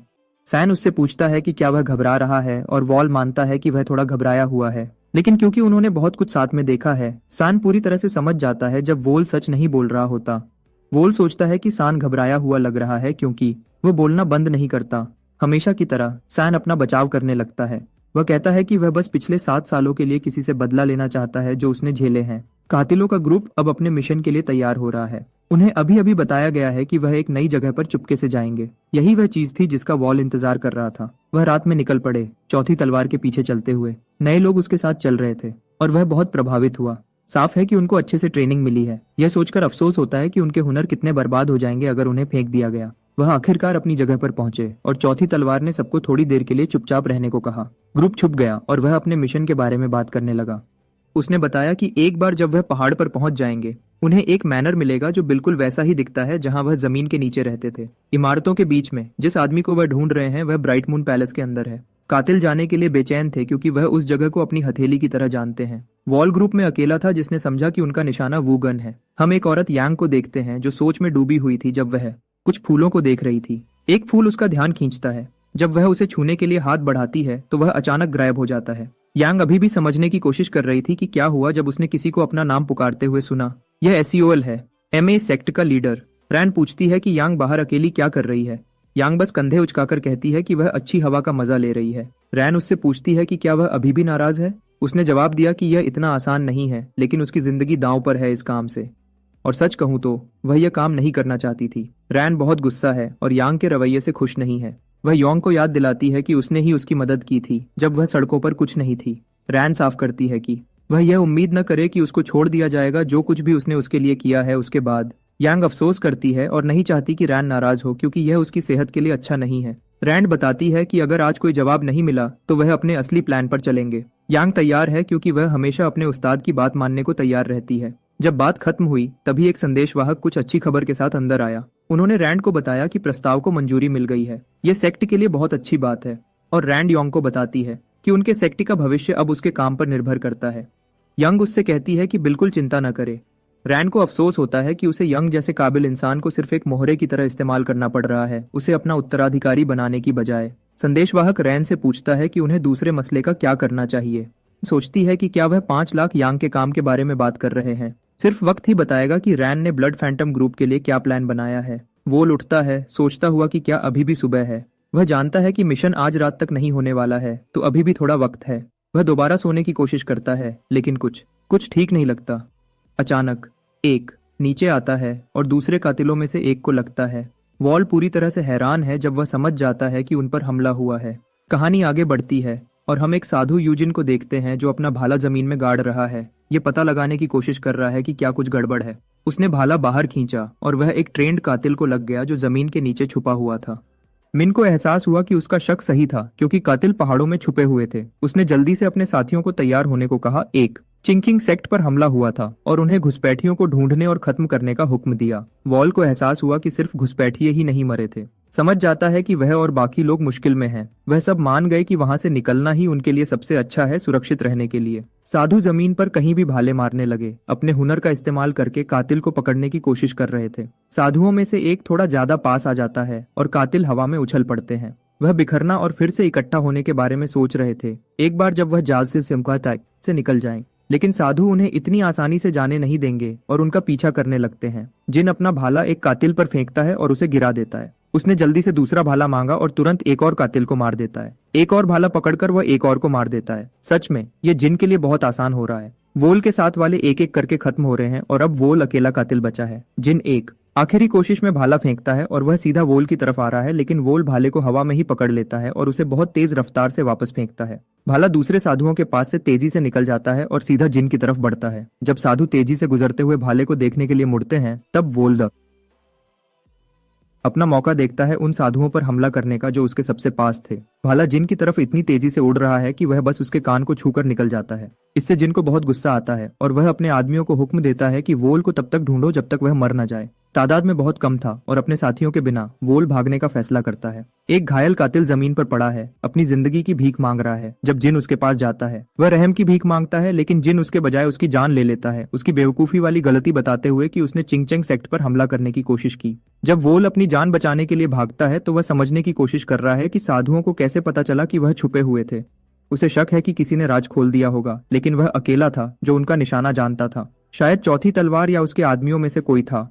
वह घात लगाने से पहले ही निकल गए थे। उन्हें सिर्फ इसलिए जाने दिया गया ताकि यह छुपाया जा सके कि वूगन को किसने मारा। साधु आखिरकार वोल तक पहुंच जाते हैं और उसे 2 तीर मारते हैं। वोल गिर जाता है, लेकिन उठने की कोशिश करता है। उसने 6 साल जमीन के नीचे सिर्फ इसलिए नहीं बिताए थे कि ऐसे मर जाए। वह सोचने लगता है कि क्या ब्लड फैंटम ग्रुप के अंदर कोई गड़बड़ थी, या जिसने उसको बुलाया था उसने अपना इरादा बदल लिया। एक ही चीज जो वोल को अभी पक्का पता है वह ये है कि ब्लड फैंटम ग्रुप ने उसे छोड़ दिया है। वह रास्ते के आखिर तक पहुंचता है और उसे छिपने की जरूरत है, लेकिन वह खून का निशान छोड़ रहा है। जब साधुओं में से एक पता लगाने की कोशिश करता है कि वह कहाँ गया है, तब वोल एक पेड़ से नीचे कूदता है और उसे मार देता है। अब वह अकेला है और बहुत सारे साधु उसके पीछे पड़े हैं। कोई और रास्ता न होने पर वह नदी में कूद जाता है। बाहर निकलने के बाद उसने एक पत्थर पर एक संदेश देखा। वह उससे 400 मीटर उत्तर की तरफ जाने को कहता है। कोयल रास्ते पर आगे बढ़ता है और उसे एक और संदेश मिलता है जिसमें कम दूरी लिखी है। वॉल जगह के और पास आ रहा है। पत्थरों पर इतना खून देखकर उसे लगता है कि जिसने वह कोड लिखा है वह बहुत बुरी तरह घायल है, लेकिन वह दूर से लोगों को उसे ढूंढते हुए सुन सकता है। वॉल सोचने लगता है कि यह संदेश शायद कोई जाल है। उसने देखा कि कम से कम 7 अलग अलग कबीले शामिल हैं, क्योंकि उसने बहुत सारी अलग अलग वर्दियां देखी। अचानक वह खतरा महसूस करता है और जमीन पर गिर जाता है एक वार से बचने के लिए। वहीं लेटे हुए वह ऊपर देखता है और मिन को देखता है। उसे पता भी नहीं चला कि वह वोल के पीछे जा रही थी। वह उसे देखकर बहुत खुश है, लेकिन वह बुरी तरह घायल है और अचानक गिर जाती है। वोल उसे पकड़ने की कोशिश करता है, लेकिन चूक जाता है। जितना खून वह खो रही है उसे लगने लगा है कि वह बच नहीं पाएगी। वह पूछता है कि बाकी सब कहाँ हैं और वह जवाब देती है कि ज्यादातर लोग जा चुके हैं। वॉल चाहता है येओ और सॉन्ग के बारे में जानना, लेकिन मिन कहती है कि उसे कोई आइडिया नहीं कि उनके साथ क्या हुआ, क्योंकि वह सब अलग अलग रास्ते चले गए थे। उसे याद है कि कैसे उन्होंने आगे बढ़कर सबको भागने को कहा, जबकि वह वहीं रुके रहे। वह आखिरी दम तक असली लीडर थे। वॉल बहुत जज्बाती हो जाता है जब वह अपने दोस्तों को अपनी जान खोते हुए देखता है। वह मिन को नीचे लेटा देता है और उससे कहता है कि उसके पास ज्यादा वक्त नहीं बचा है। वह पूछता है कि क्या वह मरने से डरती है और क्या वह जीना चाहती है। मिन कहती है कि वह जीना चाहती है और पूछती है कि क्या वोल उसकी मदद कर सकता है। वह उससे कहता है कि वह नहीं कर सकता और वह जवाब देती है कि इसलिए वह हार मानने को तैयार है। अंती है कि उसका शरीर बहुत टूट चुका है। मिन बस खुश है कि उसे यह सब अकेले नहीं झेलना पड़ेगा। वह पूछती है, वोल से पूछती है कि क्या वह आखिरी दम तक उसके साथ रहेगा। अपने आंसू रोकते हुए वह वादा करता है कि वह रहेगा। मिन यकीन नहीं कर सकती कि सब कुछ ऐसे खत्म हो रहा है, इतना कुछ झेलने के बाद सिर्फ जिंदा रहने के लिए। वह यह जानना चाहती है कि उनके साथ यह किसने किया और कोई इतना जालिम क्यों होगा। उसे उम्मीद है कि जो भी इसके पीछे है वह वैसा ही दर्द महसूस करेगा जैसा वह अभी महसूस कर रही है। वॉल मिन को बताता है कि यह सब वूगन की वजह से था। वह उत्सुक है और उससे पूछती है कि उसका क्या मतलब है। वॉल कहता है कि उनका निशाना चिंकिंग सेक्ट का वूगन था। किसी ने ब्लड फैंटम ग्रुप को उसे खत्म करने के लिए हायर किया था, इसलिए उन्हें किडनैप किया गया और कातिल बनने की ट्रेनिंग दी गई। अब जब वह किसी काम के नहीं रहे तो वह बस उन्हें खत्म करना चाहते हैं। वॉलमिन को बताता है कि अगर वह इससे बच निकला तो वह पता लगाएगा कि किसने उनकी जिंदगी बर्बाद की। वह उन्हें ढूंढने और बदला लेने के लिए पूरी तरह तैयार है, भले ही इसमें उसकी जान चली जाए। मिन मुश्किल से समझ पा रही है। उसे लगता है कि वक्त खत्म हो रहा है। वह वोल को बताती है कि वह चाहती है कि वह उसके लिए यहीं रहे। जैसे ही वह दम तोड़ रही है वह उससे अपना पूरा नाम लेने को कहती है। वह करता है और वह उसका शुक्रिया अदा करती है। मिन बस चाहती थी कि मरने से पहले वोल उसका नाम पुकारे। जैसे ही उसकी रूह निकलती है वोल वादा करता है कि जो भी उनके साथ यह किया है उसे खत्म कर देगा। वापस महल में जू युवांग एक मैसेज देख रहा है। चौथी तलवार उसे बताती है कि कातिल पूरी तरह घिर चुके हैं और बच नहीं पाएंगे। जैसे ही जू युवांग आगे बढ़ता है वह सोचता है कि कातिलों को ऐसे ही छोड़ देना शर्म की बात है, इतना सब कुछ झेलने के बाद। लेकिन अब उसे खबर मिली है कि उनका मिशन खत्म हो गया है, इसलिए वह अब किसी काम के नहीं है। चौथी तलवार पूछती है कि क्या इसका मतलब है कि महल मुश्किल में पड़ सकता है, और जू युवांग उसे यकीन दिलाता है कि वह इस जगह को ढूंढ नहीं पाएंगे। वह सोचता है कि बेहतर है कि वह यहाँ तब तक रुकें जब तक यह मुश्किल वक्त गुजर न जाए। फिर चौथी तलवार पूछती है कि क्या जू युवांग को सच में नहीं पता कि यह काम किसने दिया है। जू युवांग जवाब देता है कि वह पता लगा सकता है, लेकिन उसे कुछ हदों का ख्याल रखना पड़ेगा। जू युवांग को इसकी कोई फिक्र नहीं है क्योंकि उन्होंने एक मैसेज भेजा था जो ठीक था। लेकिन फिर चौथी तलवार मैसेज देखती है और पूरी तरह घबरा जाती है। पता चलता है कि उसमें कुछ ट्रैकिंग इंसेंस मिला हुआ था और ऐसे ही उनमें से एक असली वाला गिर जाता है। महल पर हमला हो गया है।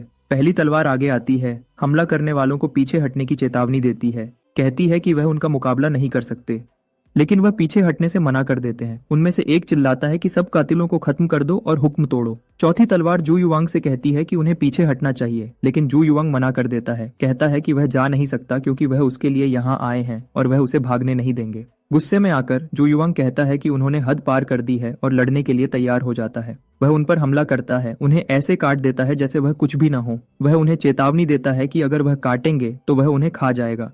जू युवांग सबको थोड़ी देर और रुकने को कहता है, लेकिन तभी उसे दूर से कोई कहता हुआ सुनाई देता है कि उसे यह मौका नहीं मिलेगा। अचानक वह आदमी एक बहुत ही ताकतवर हमला करता है। दुश्मन उसे एक भारी तलवार के वार से रोकने की कोशिश करता है, लेकिन यह बहुत ज्यादा होता है। वह खून खांसता है और पीछे लड़खड़ा जाता है, पूरी तरह से हिल जाता है। वह ताकत महसूस कर सकता है और पूछता है कि यह कौन है। औरत हंसी, गुस्सा होकर कि एक मामूली कातिल उससे उसका नाम पूछने की हिम्मत करे। जैसे ही वह करीब आती है जू युवांग अचानक पहचान जाता है कि वह कौन है। वह जिंदगी खत्म करने वाला जहरीला दिल। जैसे ही जू युवांग पूछने वाला होता है कि क्या उसने ही यह काम दिया था, वह उसे बीच में ही रोक देती है। चेतावनी देती है कि अपना मुंह बंद रखे वरना वह उसकी जुबान खींच लेगी। वह अपना अगला वार करने के लिए तैयार हो जाती है। जू युवांग को आखिर में सब समझ आ जाता है और उसे पता चलता है कि मदद मांगने वाला आइमेई सेक्ट से था। अब वह खुद को कोसता है कि उसने यह पता लगाने की कोशिश क्यों नहीं की कि वह कौन था। इस गलती की वजह से एक बड़ी गड़बड़ हो गई है, लेकिन वह अकेला नहीं मरेगा। चांग गुआई गू के इतने खुश रहने से तंग आ गया है और एक और हमला करता है। लियू युवांग उसे फिर से रोकने में कामयाब हो जाता है और पलटकर वार करता है। जू युवांग चोंगवा पर हमला करता है। उसकी तलवार हवा में काटती हुई तेज और सही वार करती है। जोंगवा उससे सामने से मिलता है, हर वार को तेज पलट वार से रोकता है। जैसे ही उनके हथियार टकराते हैं हर तरफ चिंगारियां उड़ती हैं। कमरा एनर्जी से भर जाता है। जैसे वह लड़ते हैं, कोई भी पीछे नहीं हट रहा था। आखिर में वह अलग हो जाते हैं। दोनों अपनी जगह पर खड़े रहते हैं, किसी भी पल फिर से लड़ने के लिए तैयार। जोंगवा गू की स्किल महारत से मुतासिर है। वह खुश है कि वह दिन की रोशनी में लड़ रहे हैं और अंधेरे में छुपकर कोई धोखे वाला हमला करने का मौका नहीं है। लेकिन वह जानती है कि यह सब खत्म होना चाहिए। वह उसे खत्म करने पर तुली हुई है ब्लड फैंटम ग्रुप के बाकी लोगों के साथ। इसके साथ ही वह अपना आखिरी तेज घूमने वाला वॉर करती है। इस बार जू युवांग उसे रोक नहीं पाता। जू युवांग जानता है कि वह मौत के सामने है और उसे फिक्र होती है कि शायद यह ब्लड फैंटम ग्रुप का अंत हो। लेकिन फिर वह उस खून, पसीने और आंसुओं के बारे में सोचता है जो उसने इस ग्रुप को बनाने में लगाए थे ताकि वह सफेद रूह ग्रुप का मुकाबला कर सके। यह सोच उसके अंदर आग लगा देती है, उसे लड़ते रहने की ताकत देती है। जू युवांग और जोंगहुआ सच में लड़ रहे हैं, एक दूसरे पर भारी वार कर रहे हैं। जब लड़ाई और बढ़ने वाली होती है, कोई बीच में कूद जाता है और एक वार अपने ऊपर ले लेता है जो गू के लिए था। पूरा माहौल बदल जाता है। एक पल में और सब लोग रुक जाते हैं, समझ नहीं पाते कि क्या हो रहा है। जू युवांग बुजुर्ग मास्टर को चिल्लाता है, पूरी तरह से हैरान है कि उसके ग्रुप को मांगने के बाद उसने उसके साथ ऐसा क्यों किया। वह रो रही है, बुजुर्ग मास्टर पर धोखा देने का इल्जाम लगा रही है, लेकिन बुजुर्ग मास्टर को इसकी फिक्र नहीं है और वह जू युवांग को बीच में ही रोक देती है। पूरी तरह से हैरान होने का नाटक करती है, जैसे उसे पता ही न हो कि जू युवांग क्या बकवास कर रहा है। वह अपने ग्रुप को सब खत्म करने को कहती है। पहली तलवार को पीछे से एक बुरी तरह वार लगता है और वह जमीन पर गिर जाता है, ईमे सेक्ट पर चिल्लाता हुआ। उसे एहसास होता है कि जब से बुजुर्ग मास्टर उनकी लीडर बनी है, उन्होंने अपनी ताकत बहुत तेजी से बढ़ाई है। वह उस औरत का नाम पूछता है जिसने उसे अभी अभी खत्म किया है। वह उसे बताती है कि उसका नाम योंग है। वह कहता है कि उसने सुना था कि रान की एक चेली बहुत खूबसूरत और टैलेंटेड है, तो वह वही होगी। योंग जवाब देती है कि वह सिर्फ बढ़ा चढ़ाकर कही गई अफवाहें हैं। पहली तलवार अपनी आखिरी सांस लेता है और सोचता है कि यह कितनी अजीब बात है कि सालों तक कातिल रहने के बाद भी वह आयमी सेक्ट की एक चेली का मुकाबला नहीं कर पाया। इसी बीच यांग अपनी बहन को बताने चली जाती है कि पहली तलवार को खत्म कर दिया गया है। फिर हम देखते हैं कि चौथी तलवार को रैन के सामने लाया जाता है। कैदियों का कहना है कि उसने ही नए कातिलों को ले जाया था पास के चिंगचेंग पहाड़ी इलाके में। एल्डरली मास्टर उससे पूछती है कि उसने कितने कातिलों को पहाड़ पर लाया था। वह जवाब में एक सवाल पूछता है कि वह क्यों जानना चाहती है। वह उससे जवाब के लिए जोर देती है, लेकिन वह कहता है कि उसे नहीं पता। चौथी तलवार बीच में बोलती है, कहती है कि अगर उसे पता भी होता तो भी वह नहीं बताता, खासकर उसके महल में इतनी गड़बड़ करने के बाद। बुजुर्ग मास्टर को उसकी जिद प्यारी लगती है और वह उसे तकलीफ देती है। वह अपना सवाल फिर से पूछती है और चौथी तलवार अनचाहे में कहती है कि उसने 28 कातिलों को लाया था। बुजुर्ग मास्टर को जो चाहिए था वह मिल गया और उसने पूछा कि पहाड़ से कितने कातिलों को खत्म कर दिया गया है। औरत कहती है कि 24 को खत्म कर दिया गया है। बुजुर्ग मास्टर चाहती है कि बचे हुए 4 को तुरंत खत्म कर दिया जाए। जब महल जल रहा होता है, बुजुर्ग मास्टर यांग की तरफ मुड़ती है और कहती है कि उसका रोल अभी बहुत जरूरी है। वह कहती है कि वह चिंगचेंग सेक्ट में किसी को भेजेगी शादी की तारीख तय करने के लिए जैसे ही सब ठीक हो जाता है। बुजुर्ग मास्टर यांग को शादी के लिए दिल और शरीर से तैयार रहने की सलाह भी देती है। वह जोर देती है कि जो कुछ भी हो रहा है वह सेक्ट के भविष्य के लिए बहुत जरूरी है। वॉल पहाड़ पर है, दूर से भिक्षुकों को देख रहा है। दाखिला पर सिक्योरिटी बहुत टाइट है, इसलिए वह अंदर से घुसने की सोच रहा है। वह सोचता है कि वह जोंगहू के दुश्मन बनकर नीचे जाने के लिए उत्सुक है, तो वह भी इस प्लान में शामिल हो सकता है। उनके बेस में एक भिक्षुक बाहर जाकर कुछ जड़ी बूटियां इकट्ठी करने की तैयारी कर रहा है। उसके दोस्त उसे सावधान रहने की चेतावनी देते हैं क्योंकि हाल ही में चीजें थोड़ी गड़बड़ चल रही हैं, लेकिन भिक्षुक को पूरा यकीन है कि कोई भी चिंकिंग सेक्ट से पंगा नहीं लेगा। जब वह अकेला जंगल में घूम रहा होता है, अचानक उस पर हमला होता है और वॉल उसे गले से पकड़ लेता है। वह वोल से पूछने की कोशिश करता है कि वह कौन है, लेकिन वोल अपनी तलवार निकाल लेता है। वोल उसे चोट पहुंचाता है और भिक्षुक को यकीन नहीं होता कि कोई उस पर इस पहाड़ पर हमला करेगा। वोल फिर पूछता है कि क्या भिक्षुक चिंकिंग सेक्ट का हिस्सा है। भिक्षुक हाँ में सिर हिलाता है और वोल उसे छोड़ देता है ताकि वह कुछ और सवाल पूछ सके। उसने भिक्षुक का नाम पूछा और भिक्षुक जवाब देता है कि वह डोजिन है, चिंगचेंग सेक्ट का तीसरी पीढ़ी का चेला। वोल डोजिन से पूछता है कि वूगन कैसा आदमी है और डोजिन घबरा जाता है, सोचता है कि वह चिंगचेंग के अकेले सितारे के बारे में बात कर रहा है। वोल को हैरानी होती है कि डोजिन ने उसे ऐसा क्यों कहा। वह बताता है कि सीनियर भाई वूगन चिंगचेंग सेक्ट की सबसे अच्छी चीज है जो उन्होंने पैदा की है। उसने उनकी ज्यादातर मार्शल आर्ट्स में महारत हासिल कर ली है और उसके पास अगले लेवल की महारत है। डोजिन ने यह भी सुना है कि चिंगचेंग सेक्ट के पिछले मास्टर्स उसमें दिलचस्पी रखते हैं और अपनी शिक्षा उसके साथ बांट रहे हैं। वोल सोच में पड़ जाता है कि चिंगचेंग सेक्ट कैसे बन रही है और आखिर में उसे समझ आता है कि उन्होंने इस इतने मुश्किल दुश्मन के लिए ट्रेनिंग में इतनी मेहनत क्यों की। डोजिन वोल से उसे जिंदा छोड़ने की भीख मांगता है क्योंकि उसने सारी जानकारी बता दी है जो उसके पास थी, लेकिन जब वह वॉल की तरफ मुड़ता है तो घबरा जाता है। वॉल बदल रहा है और डोजिन अचानक बहुत चिंतित हो जाता है। उसे नहीं पता कि वॉल क्या कर रहा है और जब वह उसकी तरफ वापस देखता है तो उसे अपना ही चेहरा दिखाई देता है। डोजिन घबराना शुरू कर देता है जैसे ही वह यह समझने की कोशिश करता है कि वोल क्या प्लान कर रहा है, लेकिन जब उसकी नजर वोल की गहरी नजरों से मिलती है तो उसे समझ आता है कि वोल उसकी नकल करने वाला है और उसने एक कातिल पर भरोसा करके बहुत बड़ी गलती कर दी है। वापस भिक्षुक के घर पर सामने के गार्ड्स हैरान हो जाते हैं जब डोजिन इतनी जल्दी वापस आ जाता है। वह कहता है कि वह वापस आया है क्योंकि वह कुछ भूल गया था। जैसे ही वह दाखिला से अंदर जाता है उसे लगता है जैसे यह एक नई दुनिया हो। यह इसलिए है क्योंकि असल में यह वोल है जो डोजिन में बदल गया है। वॉल बेस में छुपकर चलता है अपनी टर्टल ब्रीदिंग टेक्निक का इस्तेमाल करते हुए वूगन के कमरे को ढूंढते हुए। वॉल ने जल्दी ही पता लगा लिया कि वूगन कहाँ रहता है। शांगचिंग पैलेस के अंदर एक मीटिंग चल रही थी। चिंकिंग सेक्ट के लीडर ने पूछा कि क्या अब बाहर सब शांत है। उसके सेकंड इन कमांड वूजिन ने जवाब दिया कि वह कातिलों को ढूंढने के करीब है। सेक्ट लीडर अब भी हैरान था कि कुछ कातिलों ने उनके सेक्ट पर हमला करने की हिम्मत कैसे की। जिन ने बताया कि यह सब ऐसे ही नहीं हो सकता था बिना किसी के पीछे से डोर संभाले। जब रहबर ने पूछा कि क्या जिन को कोई आइडिया है कि वह कौन हो सकता है, जिन ने कहा कि उनके पास अभी तक कोई लीड नहीं है, लेकिन उसने कुछ चेलों को और जानकारी निकालने के लिए भेजा है। सेक्ट का सबसे बड़ा योद्धा बीच में बोलता है कि जो अभी हुआ है वह बिल्कुल माफ करने के लायक नहीं है। वह पक्का है कि वह ऐसा फिर से नहीं होने देगा। जिन उसे तसल्ली देता है कि फिक्र न करे। सेक्ट लीडर स्वर्ग और राक्षसों की लड़ाई की बात करता है, सबको याद दिलाता है कि वह सब कुछ खोने के कितने करीब आ गए थे जब सेलेस्टियल डीमन यूनियन जांघू पर कब्जा करने वाला था। तभी कमाल के मार्शल आर्टिस्ट ली गॉक आगे आए और उन्होंने प्रोविडेंस अलायंस बनाया। शाओलिन टेम्पल, वुदांग सेक्ट और माउंट हुआ सेक्ट ने इसमें शामिल होने का फैसला किया और उन्होंने सच में कमाल कर दिया, अपनी पिछली शान वापस पा ली। इवेंट के दिन पहले 2 मार्शल आर्टिस्ट्स को शो में बुलाया गया था ताकि वह पहली कार्यकर्दगी दें। दूसरी तरफ चिंगचिंग सेक्ट और एमी सेक्ट ने इसमें हिस्सा न लेने का फैसला किया, अपने दरवाजे बंद कर लिए। उन्हें सिर्फ सिचुआन के महान परिवार का शानदार खिताब मिला, लेकिन असल में वह दूसरों के सामने कुछ भी नहीं थे। सेक्ट लीडर ने कहा, अगर वह सच में दूसरों से आगे निकलना चाहते हैं तो वह सुस्त नहीं हो सकते और उन्हें पूरा ध्यान देना होगा। जिन सबको तसल्ली देता है कि ज्यादा फिक्र न करें। वह सोचता है कि अगर सब ठीक रहा तो वह कुछ ही सालों में वापस सही रास्ते पर आ जाएंगे। सेक्ट का सबसे बड़ा योद्धा इस बात से सहमत है और पूछता है कि जिन का बेटा वूगन कैसा है। वह जानता है कि वह क्या कर रहा है और वह जाने के लिए तैयार है। वूगन हाल ही में दिखाई नहीं दिया है और लगता है कि वह छुपकर ट्रेनिंग कर रहा है, अपने पापों का प्रायश्चित करने पर ध्यान दे रहा है। जिनको बुरा लगता है कि वह अपने बेटे को उस तरह से नहीं पाल सका जैसा वह चाहता था। सेक्ट का सबसे बड़ा योद्धा उसे तसल्ली देता है, कहता है कि उसकी उम्र के बच्चे के लिए यह बिल्कुल नॉर्मल है और जो चीजें पहले ही ठीक हो चुकी हैं उनके लिए माफी मांगने का कोई फायदा नहीं है। जिन वादा करता है कि वह खुद को सुधारेगा। योद्धा का कहना है कि लोग कुछ भी कहें, वूगन में सच में असली टैलेंट है। वह आगे कहता है कि अगर जिन उसे सही तरह से पालता है तो वूगन जरूर 3 बड़े सेक्ट्स के वारिसों के साथ कदम से कदम मिलाकर चलेगा। सेक्ट लीडर बीच में बोलता है और कहता है कि उसने सुना है कि जिन ने वूगन को ईमेई सेक्ट की किसी से शादी करने की इजाजत दे दी है। जिन इस बात की तस्दीक करता है कि यह सच है। सेक्ट लीडर सोचता है कि आईमेई सेक्ट में शादी करना बुरा आइडिया नहीं है और पूछता है कि क्या दुल्हन रैन की चेली है। जिन जवाब देता है कि वह असल में उसकी सबसे छोटी चेली है। वह यह भी बताता है कि अफवाहें हैं कि वह खूबसूरत और होशियार दोनों हैं, जो उसे वूगन के लिए एक अच्छी जोड़ी बना सकती है, लेकिन उसे अब भी रैन की वजह से कुछ फिक्र है। एल्डरली मास्टर सच में चिंकिंग सेक्ट से आगे निकलने की कोशिश कर रही है और अगर वूगन उससे शादी करता है तो वह मुश्किल में पड़ सकते हैं। इसी वजह से जिन ने अब तक यह रिश्ता ठुकरा दिया है। सेक्ट का सबसे अच्छा योद्धा उसका दिल हल्का करने की कोशिश करता है और बताता है कि वह इतने छोटे इलाके में ईमेई सेक्ट के साथ दुश्मन बनकर नहीं रह सकते। आखिर वूगन ही चिंगचंग सेक्ट के लिए उनकी एकमात्र उम्मीद है और उसे बहुत खास ट्रीटमेंट मिल रहा है।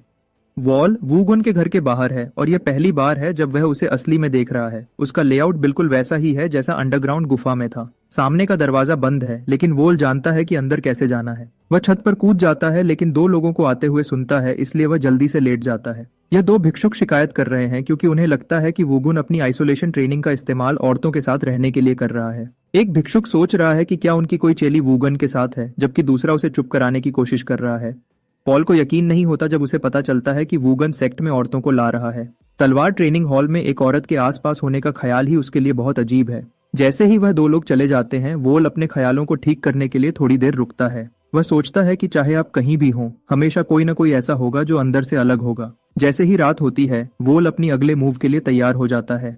वह बिल्डिंग के साथ दौड़ता है और अंदर घुस जाता है, लेकिन उसे वूगन कहीं नहीं मिलता। तो वोल सोचता है कि वह वेंट से रेंग कर जाएगा, उसे ढूंढने की उम्मीद में। एक और कमरे में तलवारें हर तरफ बिखरी हुई हैं और वेंट के नीचे एक लड़का एक लड़की के साथ लेटा हुआ है।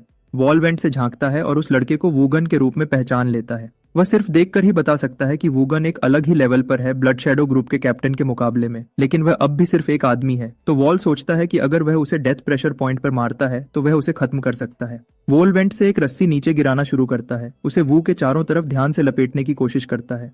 जैसे ही वह रस्सी को सही जगह पर रखता है, वू अचानक जाग जाता है।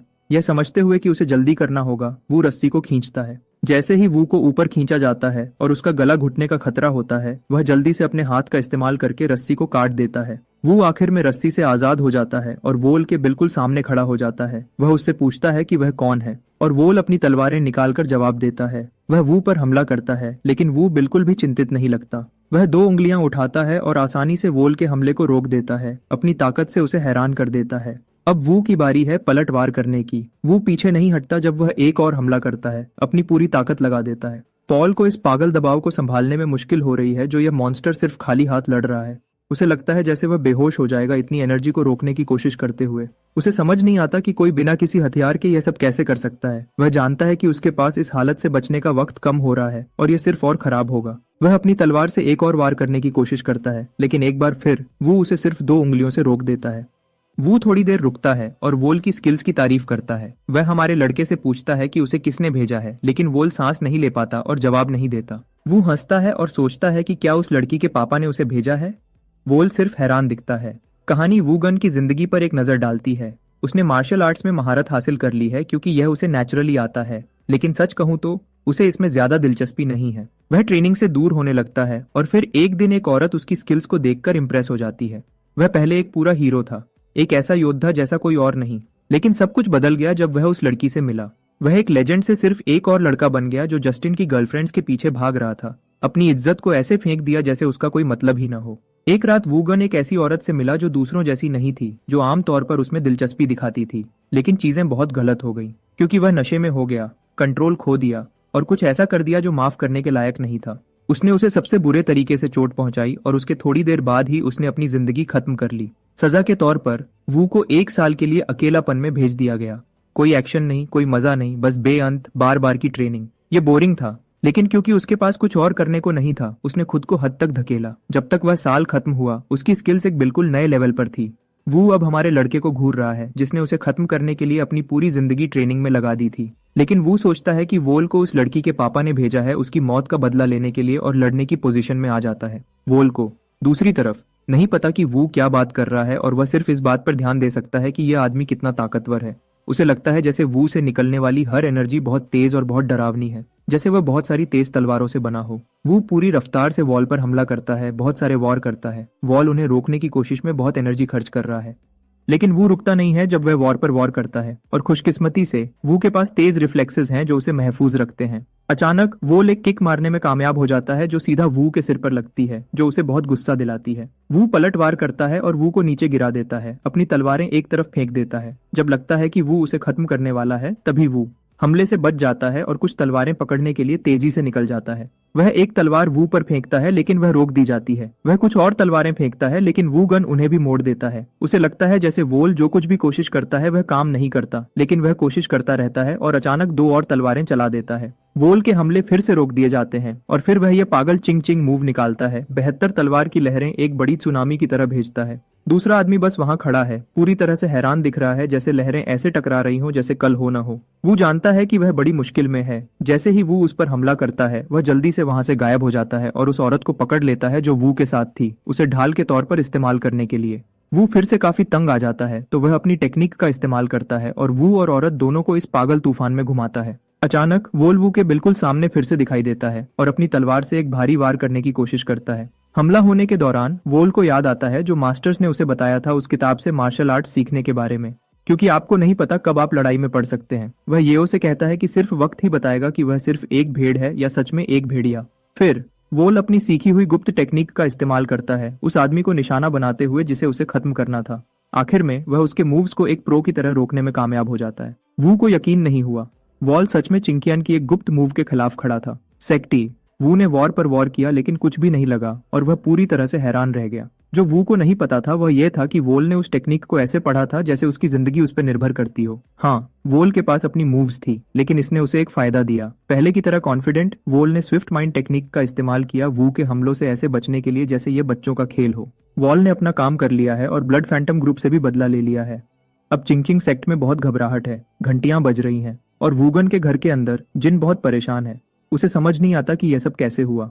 फिर सेक्ट के सबसे बड़े योद्धा को एक आइडिया आता है। वह सेक्ट लीडर से कहता है कि उन्हें उस लड़की से छुटकारा पाना होगा। सेक्ट लीडर हैरान रह जाता है जब वह किसी को अपनी ही चेली से छुटकारा पाने का सुझाव देते हुए सुनता है। वह आदमी दलील देता है कि वूगन की इज्जत दांव पर है। अगर किसी को पता चलता है कि वह अपनी आइसोलेशन ट्रेनिंग के दौरान एक लड़की के साथ था, तो उन दोनों की इज्जत को बहुत नुकसान होगा। यह आइडिया सेक्ट लीडर को बहुत परेशान करता है।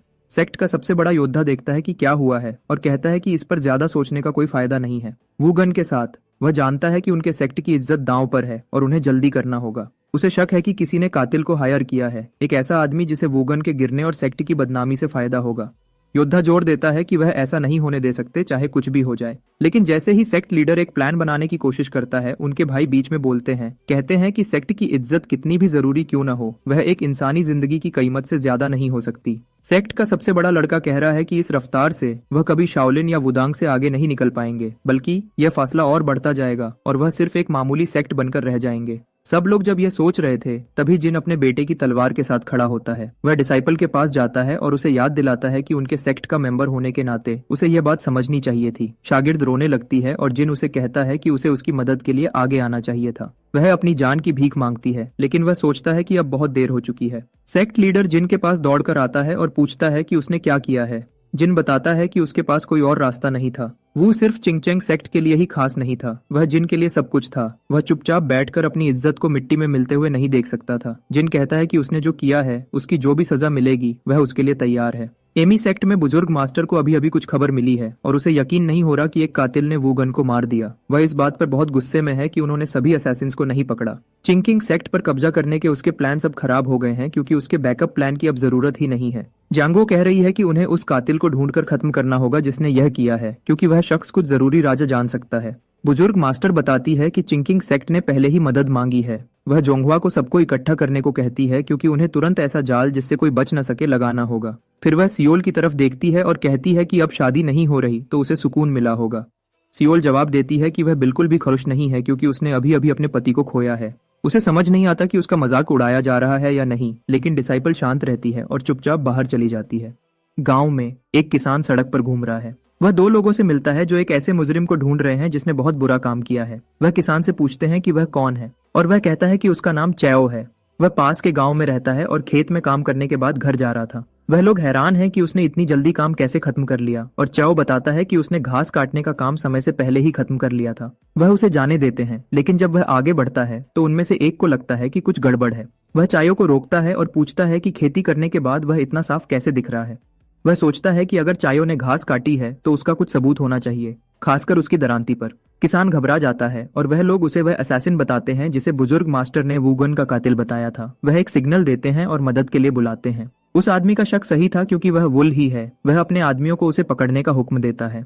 वॉल आखिरकार सबको दिखाता है कि वह असल में कौन है और हमला करता है। उसे सभी जांच करने वालों को खत्म करने में ज्यादा देर नहीं लगती। चीफ को उसकी जगह दिखाने के बाद वह उस आदमी को गुस्से से देखता है और कुछ चमकती हुई रस्सी जैसी चीजें छोड़ता है जो उसके चारों तरफ लपेट जाती हैं, उसे गले से दबाती हैं और बिना किसी मुश्किल के उसे नीचे गिरा देती है, जैसे वह एक खतरनाक मकड़ी का जाल संभाल रहा हो। वह बुजुर्ग मास्टर के बारे में पूछता है। वह आदमी बताता है कि बुजुर्ग मास्टर 9 आफ्तों की पाताल है और ईमई फरकर के सरबराह है। वोल पूछता है कि क्या उसने उसे सीधा हुक्म दिया था। वह आदमी कहता है कि उसने सभी आईमी फर्क के शागिर्द को चिंगचेंग सेक्ट की मदद करने को कहा था, ताकि कातिल को पकड़ा जा सके, चाहे कुछ भी हो। वोल सोचता है कि क्या एमी सेक्ट हमेशा से चिंगचेंग सेक्ट के लिए इतनी मददगार रही है। वह आदमी अपना सर हिलाता है, सोचता है कि उसकी मदद अभी किसी भी पल आ सकती है और उसे बस वॉल के साथ थोड़ा समय निकालना है। वॉल चीजों को समझने की कोशिश कर रहा है। ये कोई ऐसा होना चाहिए जो वूगन को जानता हो और उसके जितना हुनरमंद न हो। कोई ऐसा जो 7 साल तक एक प्लान पर टिका रहे और उस पर खर्च करने के लिए काफी पैसा हो। वॉल फैसला करता है कि यह बुजुर्ग मास्टर ही होनी चाहिए। एमिसेक्स की मदद आखिरकार आ जाती है और वोल की तरफ बढ़ती है। वह आदमी सोचता है कि वह बच गया है और खुश होने लगता है। वोल को कहता है कि अब उसका खेल खत्म। वह इधर एक और धमकी देता है, लेकिन अपना वाक्य पूरा नहीं कर पाता, क्योंकि हमारे लड़के ने उसे रोक दिया और बीच बात में ही उसकी गर्दन काट दी। फिर बिना देर किए वह अपनी रस्सियां उठाता है और बाकी हमला करने वालों को ऐसे खत्म कर देता है जैसे कोई बड़ी बात न हो। ईएमई फर्क में वापस खबर आई कि कातिल मार्शल आर्टिस्ट की रक्षा तोड़कर भाग गया। यह जोंगवा के लिए एक बड़ी मुश्किल है, क्योंकि इसका मतलब है कि कातिल और भी ताकतवर हो रहा है। यकीन करना मुश्किल है कि एक कातिल उनके तरबियत याफ्ता जंगजों के खिलाफ कितना खतरनाक हो सकता है। वह तैयार है कि वह उसे अपनी पूरी ताकत से पकड़ेंगे, लेकिन तभी सील बीच में आती है और कहती है ये अच्छा आइडिया नहीं है। वह कहती है कि इस तरह वह उसे कभी नहीं पकड़ पाएंगे। जुंगवा पूछती है कि उसका क्या मतलब है। सियोल बताती है कि अभी तक उसका पकड़ा न जाना यह दिखाता है कि उसके पास उनकी सोच से भी बेहतर स्किल्स हैं। अगर वह उसे ऐसे ही पीछा करते रहे तो वह बस उसे भागते हुए ही देखेंगे। जोंगवा सियोल से कोई बेहतर आइडिया पूछती है और सियोल सुझाव देती है कि वह यह पता लगाने की कोशिश करें कि वह आगे कहां जा सकता है। उसे उसकी संभावित जगह का अंदाजा है। यह देखते हुए कि कातिल थक गया होगा, यह सही लगता है कि वह किसी सुरक्षित जगह पर वापस जाएगा, शायद वह जगह जहां उसे लंबे समय तक कातिल के रूप में ट्रेन किया गया था। वह बताती है कि उन्हें पता चला है कि खूनी परियत ग्रुप ने अपने कातिल को बटंग के पास कहीं ट्रेन किया था। जोंगवा सियोल की होशियारी से पूरी तरह परेशान है, लेकिन वह मानता है कि उनके पास उस इलाके में बहुत सारा सामान आ रहा है। वह कहता है कि वह बटंग जाएंगे और देखेंगे कि क्या वह उसे वहां हरा सकते हैं। वह जल्दी से वोल का पता लगा लेते हैं और उसके पीछे पड़ जाते हैं। वह जानते हैं कि वह जख्मी है, इसलिए वह सोचते हैं कि वह ज्यादा देर तक नहीं टिक पाएगा। वह सोचता है कि वह दीवार पर चढ़कर उन्हें छोड़ सकता है, यह जाने बिना कि वह उसकी हर चाल का पहले ही अंदाजा लगा लेते हैं। जब वह पीछे मुड़कर देखता है तो उसकी आंखें सियोल से मिलती हैं। इस पूरे मामले के पीछे का दिमाग, और उसे समझ आता है कि अब वह सच में मुश्किल में है। भाग रहा है, अपने पीछा करने वालों को छोड़ने की कोशिश करते हुए जब वह एक घने जंगल में घुसता है। थोड़ी देर बाद सब कुछ शांत हो जाता है और वह सोचने लगता है कि शायद उन्होंने उसे छोड़ दिया है। लेकिन जब वह ऐसा सोचता है तो वह अकेला नहीं होता जो उसके बारे में सोच रहा होता है। जब वह पीछे मुड़कर देखता है तो उसे एक बड़ा धमाका अपनी तरफ आता हुआ दिखता है, जिसके बाद एक बहुत बड़ा विस्फोट होता है। जब धूल बैठती है, चिंगचैंग वॉरियर आगे बढ़ता है। वह जानता है कि उसका हमला लापरवाह और बेरहम था, लेकिन उसका गुस्सा उसकी दूसरी सोच को दबा देता है। फिर भी उसे वोल को जिंदा पकड़ना है और यह पता लगाना कि किसने हमले का हुक्म दिया था असली पहली तरजीह है। वह अपने साथियों को वोल के जिंदा होने की जांच करने को कहता है और ऊपर से जोंगहुआ उसे देखती है और हमला करने के लिए दौड़ती है। इस औरत में बहुत ताकत है। जब वह हमारे आदमी पर एक बिजली की तलवार फेंकती है जिससे एक और विस्फोट होता है। सब लोग घबराए हुए हैं यह देखने के लिए कि आगे क्या होता है। चिंकिंग वॉरियर देखता है कि जोंगहुआ पीछे नहीं हट रही है और उसे खत्म करने का निशाना बना रही है। वह कातिल को ढूंढने का हुक्म देती है, ये पक्का करते हुए कि उसके पास भागने की कोई जगह न हो। ढूंढते हुए उन्हें जमीन के नीचे जाने का एक रास्ता मिलता है और वह सोचते हैं कि वोल वहीं गया होगा। चिंकिंग वॉरियर अपने शागिर्द को रस्सी से नीचे उतारने का हुक्म देता है, उन्हें याद दिलाते हुए कि कातिल को पकड़ना है जिंदा। अंधेरे से देखते हुए जोंगहुआ अपने शागिर्द को भी ऐसा ही करने को कहती है, लेकिन उसके हुक्म साफ हैं, कातिल जिंदा नहीं बचना चाहिए। दोनों ग्रुप्स नीचे जाते हैं और यह जानकर पूरी तरह हैरान हो जाते हैं कि यह वह जगह है जहां खूनी परियत ग्रुप ने अपने कातिल को ट्रेन किया था। फिर चिंगचैंग वॉरियर को एक अजीब चीज मिलती है जब उन्हें चिंगचैंग सेक्ट की एक बिल्कुल वैसी ही कॉपी मिलती है। जांगुआ उस बिल्डिंग को देखती है और घबराने लगती है। एक चिंकिंग सेक्ट डिसाइपल भी उसे देखता है और बहुत गुस्से में आ जाता है। वह अपने मास्टर को कहता है कि वह इसे ऐसे ही नहीं छोड़ सकते। वॉरियर को समझ आता है कि वूगन के कातिल का इससे कोई लेना देना है। यह सब बहुत समय से चल रहा है और ऐसी जगह को बिना किसी मदद के छुपाकर रखना नामुमकिन था। वह सोचता है कि कोई न कोई उन्हें हमेशा से बचा रहा होगा। जोंगहुआ बस वहीं खड़ी रहती है, पूरी तरह चुप। वॉरियर पागल की तरह हंसने लगता है और अपने डिसाइपल्स को कहता है कि अभी असैसिन को पकड़ना उनकी सबसे पहली तरजीह है। वह साफ करता है कि उन्हें उसे जिंदा पकड़ना है। शागिर्द सर हिलाते हैं उसकी बात समझकर और अपने मिशन पर निकल जाते हैं। जोंगहुआ आगे आती है और कहती है कि वह भी अपने ग्रुप को ऐसा ही करने के लिए इकट्ठा करेगी। वॉरियर उसे याद दिलाता है कि उसे भी उसे जिंदा पकड़ना है। वह कहता है कि उसके बाद वह उसके साथ जो चाहे कर सकती है, लेकिन उसे जिंदा पकड़ना होगा। जोंगहुआ सर हिलाती है, थोड़ी घबराई हुई, और उसकी बात मान लेती है। जब वह चली जाती है वह कहता है कि अगर असैसिन मर गया तो वह बहुत गुस्सा होगा। लगता है कोई उनके सेक्ट को कम समझ रहा है। वह उनका पता लगाने का प्लान बना रहा है, चाहे इसका मतलब 5 बड़े सेक्ट्स में से किसी एक के पीछे पड़ना ही क्यों न हो। जांगो को थोड़ा अजीब लगता है। वह समझ जाती है कि उसे आइमी सेक्ट पर शक है क्योंकि वह एक दूसरे की तरफ देख भी नहीं रहे हैं। वह पसीने में है। चिंगचैंग सेक्ट से पहले असैसिन को ढूंढने के लिए बेचैन है क्योंकि वह जानती है कि उसे जल्दी करनी होगी, चाहे कुछ भी हो। जैसे ही सेयोल गुफा में जाती है उसे तुरंत खतरे का एहसास होता है। यह जगह असैसिन्स की है और जबकि सब उस आदमी को पकड़ने के लिए बेचैन हैं, वह जानती है कि दोनों सेक्ट्स यहाँ उनकी पहुंच से बाहर हैं। इसी बीच चिंगचैंग वॉरियर को असली बेस मिल जाता है। वह चारों तरफ देखता है, इस जगह के बड़े होने से प्रभावित होता है। जब वह बेस को देखता है तो उसे शक होने लगता है कि कातिल ने यह सब खुद बनाया होगा। वह समझ नहीं पाता कि किसने उन्हें ऐसा कुछ बनाने में मदद की होगी। आखिरकार वह बेस के आखिरी कमरे तक पहुंचता है। वॉरियर अंदर जाता है और तुरंत सबूत ढूंढने लगता है। वह दीवार पर अपना हाथ फेरता है और एक छुपा हुआ प्रेशर प्लेट महसूस करता है। उससे दीवार पर एक गुप्त जगह खुलती है जिसके अंदर एक सुनहरी ट्यूब दिखती है। वह उसे खोलता है और अंदर का संदेश देखता है जो वूगन को मारने की रिक्वेस्ट निकलती है। वह आदमी पूरी तरह गुस्से में है क्योंकि उसे यकीन नहीं हो रहा कि किसी ने चिंगचैंग सेक्ट का भविष्य सिर्फ 5 लाख यांग के लिए बर्बाद कर दिया। पूरे बदले की आग में जलते हुए वह ब्लड फैंटम ग्रुप को खत्म करने के लिए तैयार है। तभी उसे पास की दीवार में एक और बड़ा छेद दिखता है। वह अंदर जाता है और एक टेबल पर एक किताब देखता है, लेकिन यह कोई मामूली कमरा नहीं है। यह एक ऐसा गड्ढा है जिसमें हजारों सांप रेंग रहे हैं, खतरे को नजरअंदाज करते हुए। वह टेबल की तरफ जाता है और किताब उठाता है। पता चलता है कि यह बदनाम 9 डीमन स्कूल की एक मैनुअल है। वह किताब उठाता है और सोचता है कि 9 डीमन स्कूल वह क्लैन है जो बहुत पहले war of heaven and demons के दौरान गायब हो गया था। जब वह यह सब सोच रहा होता है तब भी वॉल की तलाश जारी रहती है। इसी बीच चिंगचैंग सेक्ट के शागिर्द को जमीन पर चावल के कुछ दाने दिखते हैं और उन्हें लगता है कि वोल पास ही है। वह एक दूसरे को होशियार रहने को कहते हैं क्योंकि पता नहीं कातिल कब हमला कर दे। जब वह साथ में आगे बढ़ते हैं एक डिसाइपल पीछे रह जाता है। वह देखता है कि उनकी रोशनी के बावजूद भी अजीब अंधेरा छाया हुआ है। उसे एहसास होता है कि उसे ग्रुप के ज्यादा पास रहना चाहिए था क्योंकि अचानक वोल नीचे आता है और उसका गला घोंटकर उसे मार देता है। बाकी डिसाइपल्स को यह बिल्कुल पता नहीं चलता क्योंकि वह अभी भी इस बात से हैरान है कि असैसिन जमीन के नीचे रह रहा था। उनमें से एक सोचता है कि कातिल ने वूगन के साथ लड़ाई में कोई छुपी हुई चाल चली होगी। उसे यह बात समझ नहीं आती कि वो एक सही लड़ाई में हार सकता था और वू की इज्जत के लिए वह इस बात को नहीं मानता। बाकी लोग अपने दोस्त को गिरते हुए देखते हैं और तुरंत समझ जाते हैं कि वोल वहीं उनके साथ है। एक के शिकायत है। एक आदमी घबरा जाता है और वोल को ढूंढने की उम्मीद में इधर उधर दौड़ने लगता है, लेकिन यह अच्छा आइडिया नहीं था क्योंकि वह अंधेरे में अकेला रह जाता है। बाकी लोग घबरा जाते हैं और बिखर जाते हैं, जिससे वोल को उन्हें एक एक करके खत्म करने का सही मौका मिल जाता है। एक आदमी पीछे रह जाता है, हिम्मत दिखाने की कोशिश करता है जबकि वह पूरी तरह घबराया हुआ है। वह वोल को बाहर आने और उसका सामना करने के लिए चिल्ला रहा है। वोल उसके साथ खेलने का फैसला करता है और सभी मशालों को बुझा देता है। वह आदमी इतना डर जाता है कि वह खुद को गीला कर लेता है, ठीक उससे पहले जब वोल अंधेरे से बाहर आता है और उसे हमेशा के लिए खत्म कर देता है। डिसाइपल्स का दूसरा ग्रुप बहुत मुश्किल में है क्योंकि उनके पैरों के निशान जमीन पर बन रहे हैं, जिससे कातिल का पता लगाना मुश्किल हो रहा है। मिंग, चिंगचेंग सेक्ट का एक डिसाइपल, सोचता है कि अगर उसका एक ही मकसद भागना होता तो वह आसानी से कुछ भी करके भाग सकता था और छिप सकता था, लेकिन इसके बजाय उसने अपने दुश्मनों को उस इलाके में लाया है जिसे वह सबसे अच्छी तरह जानता है। वह सोचता है कि वोल उस जगह पर खड़ा होना चाहता है जिसे वह सबसे अच्छी तरह जानता है। मिंग कातिल को पकड़ने के लिए उत्सुक है क्योंकि इससे सेक्ट में उसकी इज्जत बहुत बढ़ जाएगी। वह दूसरे शागिर्द को हुक्म देने लगता है, उन्हें दो दो की जोड़ी बनाने को कहता है और सबसे बढ़कर उन्हें होशियार रहने की चेतावनी देता है। मिंग एक कदम बढ़ाता है और अचानक उसे एहसास होता है कि उसने एक प्रेशर प्लेट चला दिया है। वह सबको होशियार रहने के लिए चिल्लाता है जब तीरों की बरसात उनकी तरफ आती है। डिसाइपल्स अपनी तलवारों से तीरों को रोकने की कोशिश करते हैं, लेकिन वह बहुत ज्यादा होते हैं और उनमें से कई जख्मी हो जाते हैं। मिंग खुद मुश्किल से तीरों से बचता है, जाल से पूरी तरह हैरान होकर। वह कुछ शागिर्द को जख्मी देखकर दुखी होता है। वह ऊपर देखता है और ऊपर और भी जाल देखता है।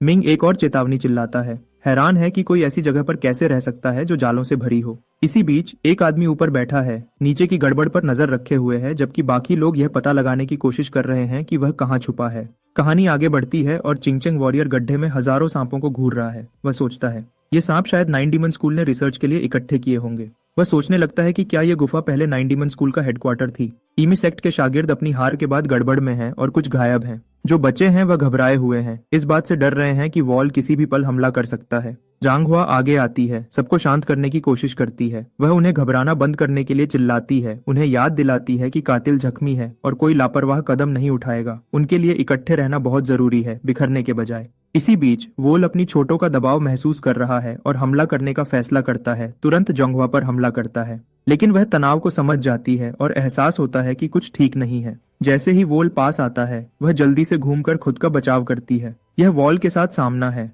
जियांगो वॉल का हाथ पकड़ती है और दूसरे हाथ से हमला करने की कोशिश करती है। वह जोंगहुआ की आंख पर निशाना लगाता है, दो उंगलियों से वार करते हुए, और वह दर्द से चीखती है, लेकिन वह बस इतना ही कर पाता है। वॉल सियोल से पूरी तरह हैरान था, जिसकी तलवार अब उसकी कमर में घुसी हुई है।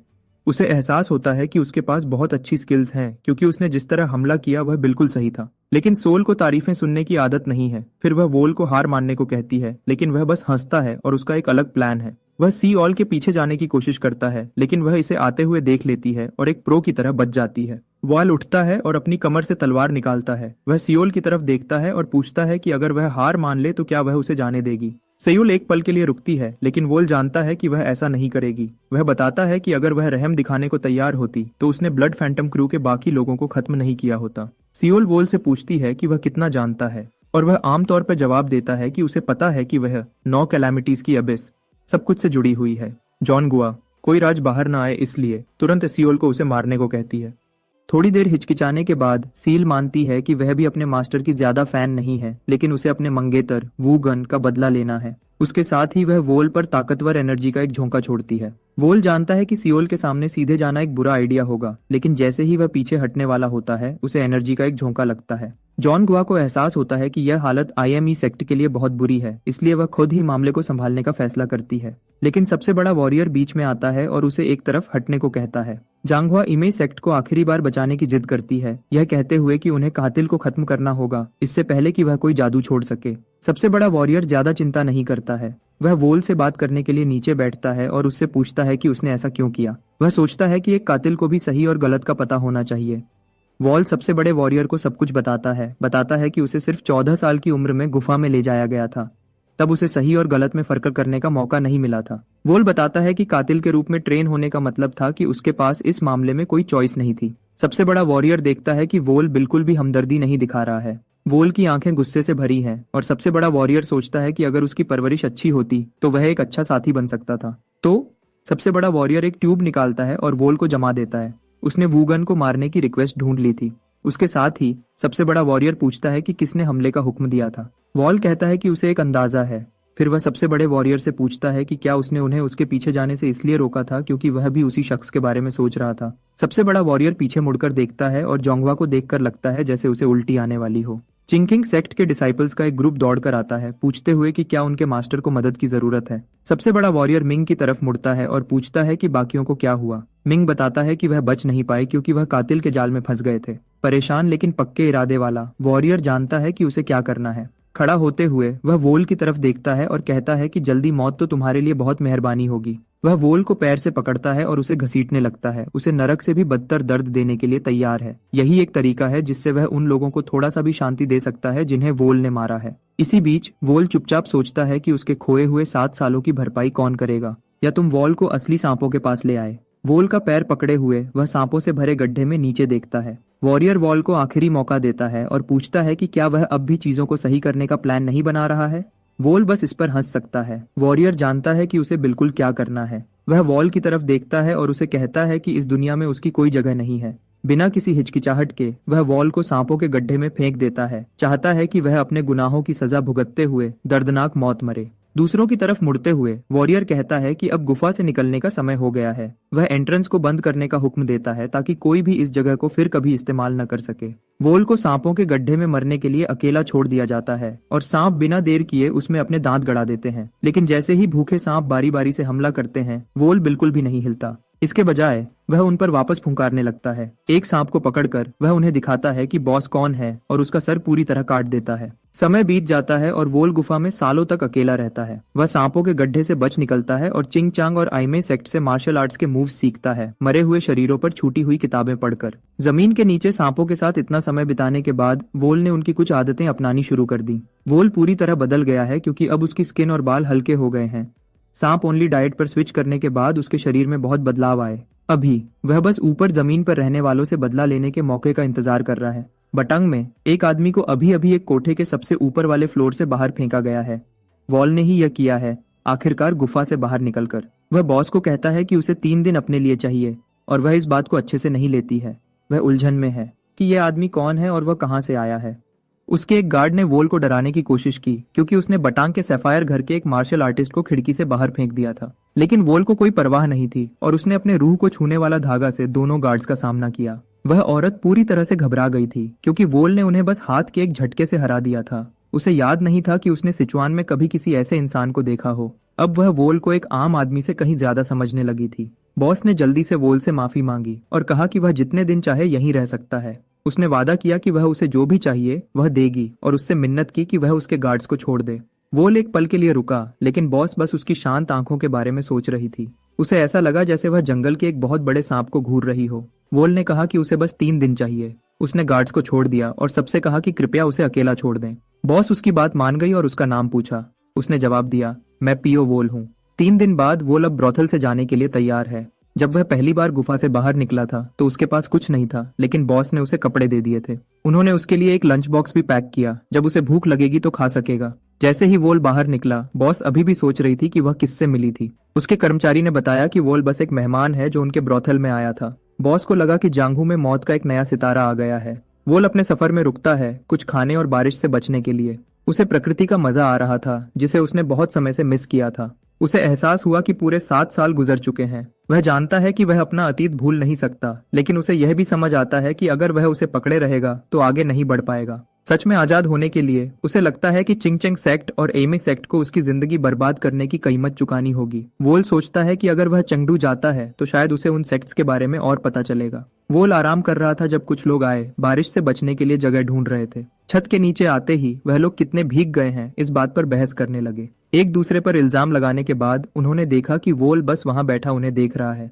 वह पहाड़ों में किसी और को देखकर थोड़े हैरान थे। औरत ने जल्दी से वोल को बताया कि वह बहुत हैंडसम है। उसके साथ वाले लड़के ने जवाब दिया कि उसे उसका शुक्रिया करना चाहिए कि उसने उन्हें रास्ता भुला दिया, जिससे वह गुस्से में आ गई और उसने उसे चुप रहने को कहा। रंजू वोल की तरफ मुड़ी और कहा कि यह किस्मत की बात है कि वह सब एक ही छत के नीचे हैं।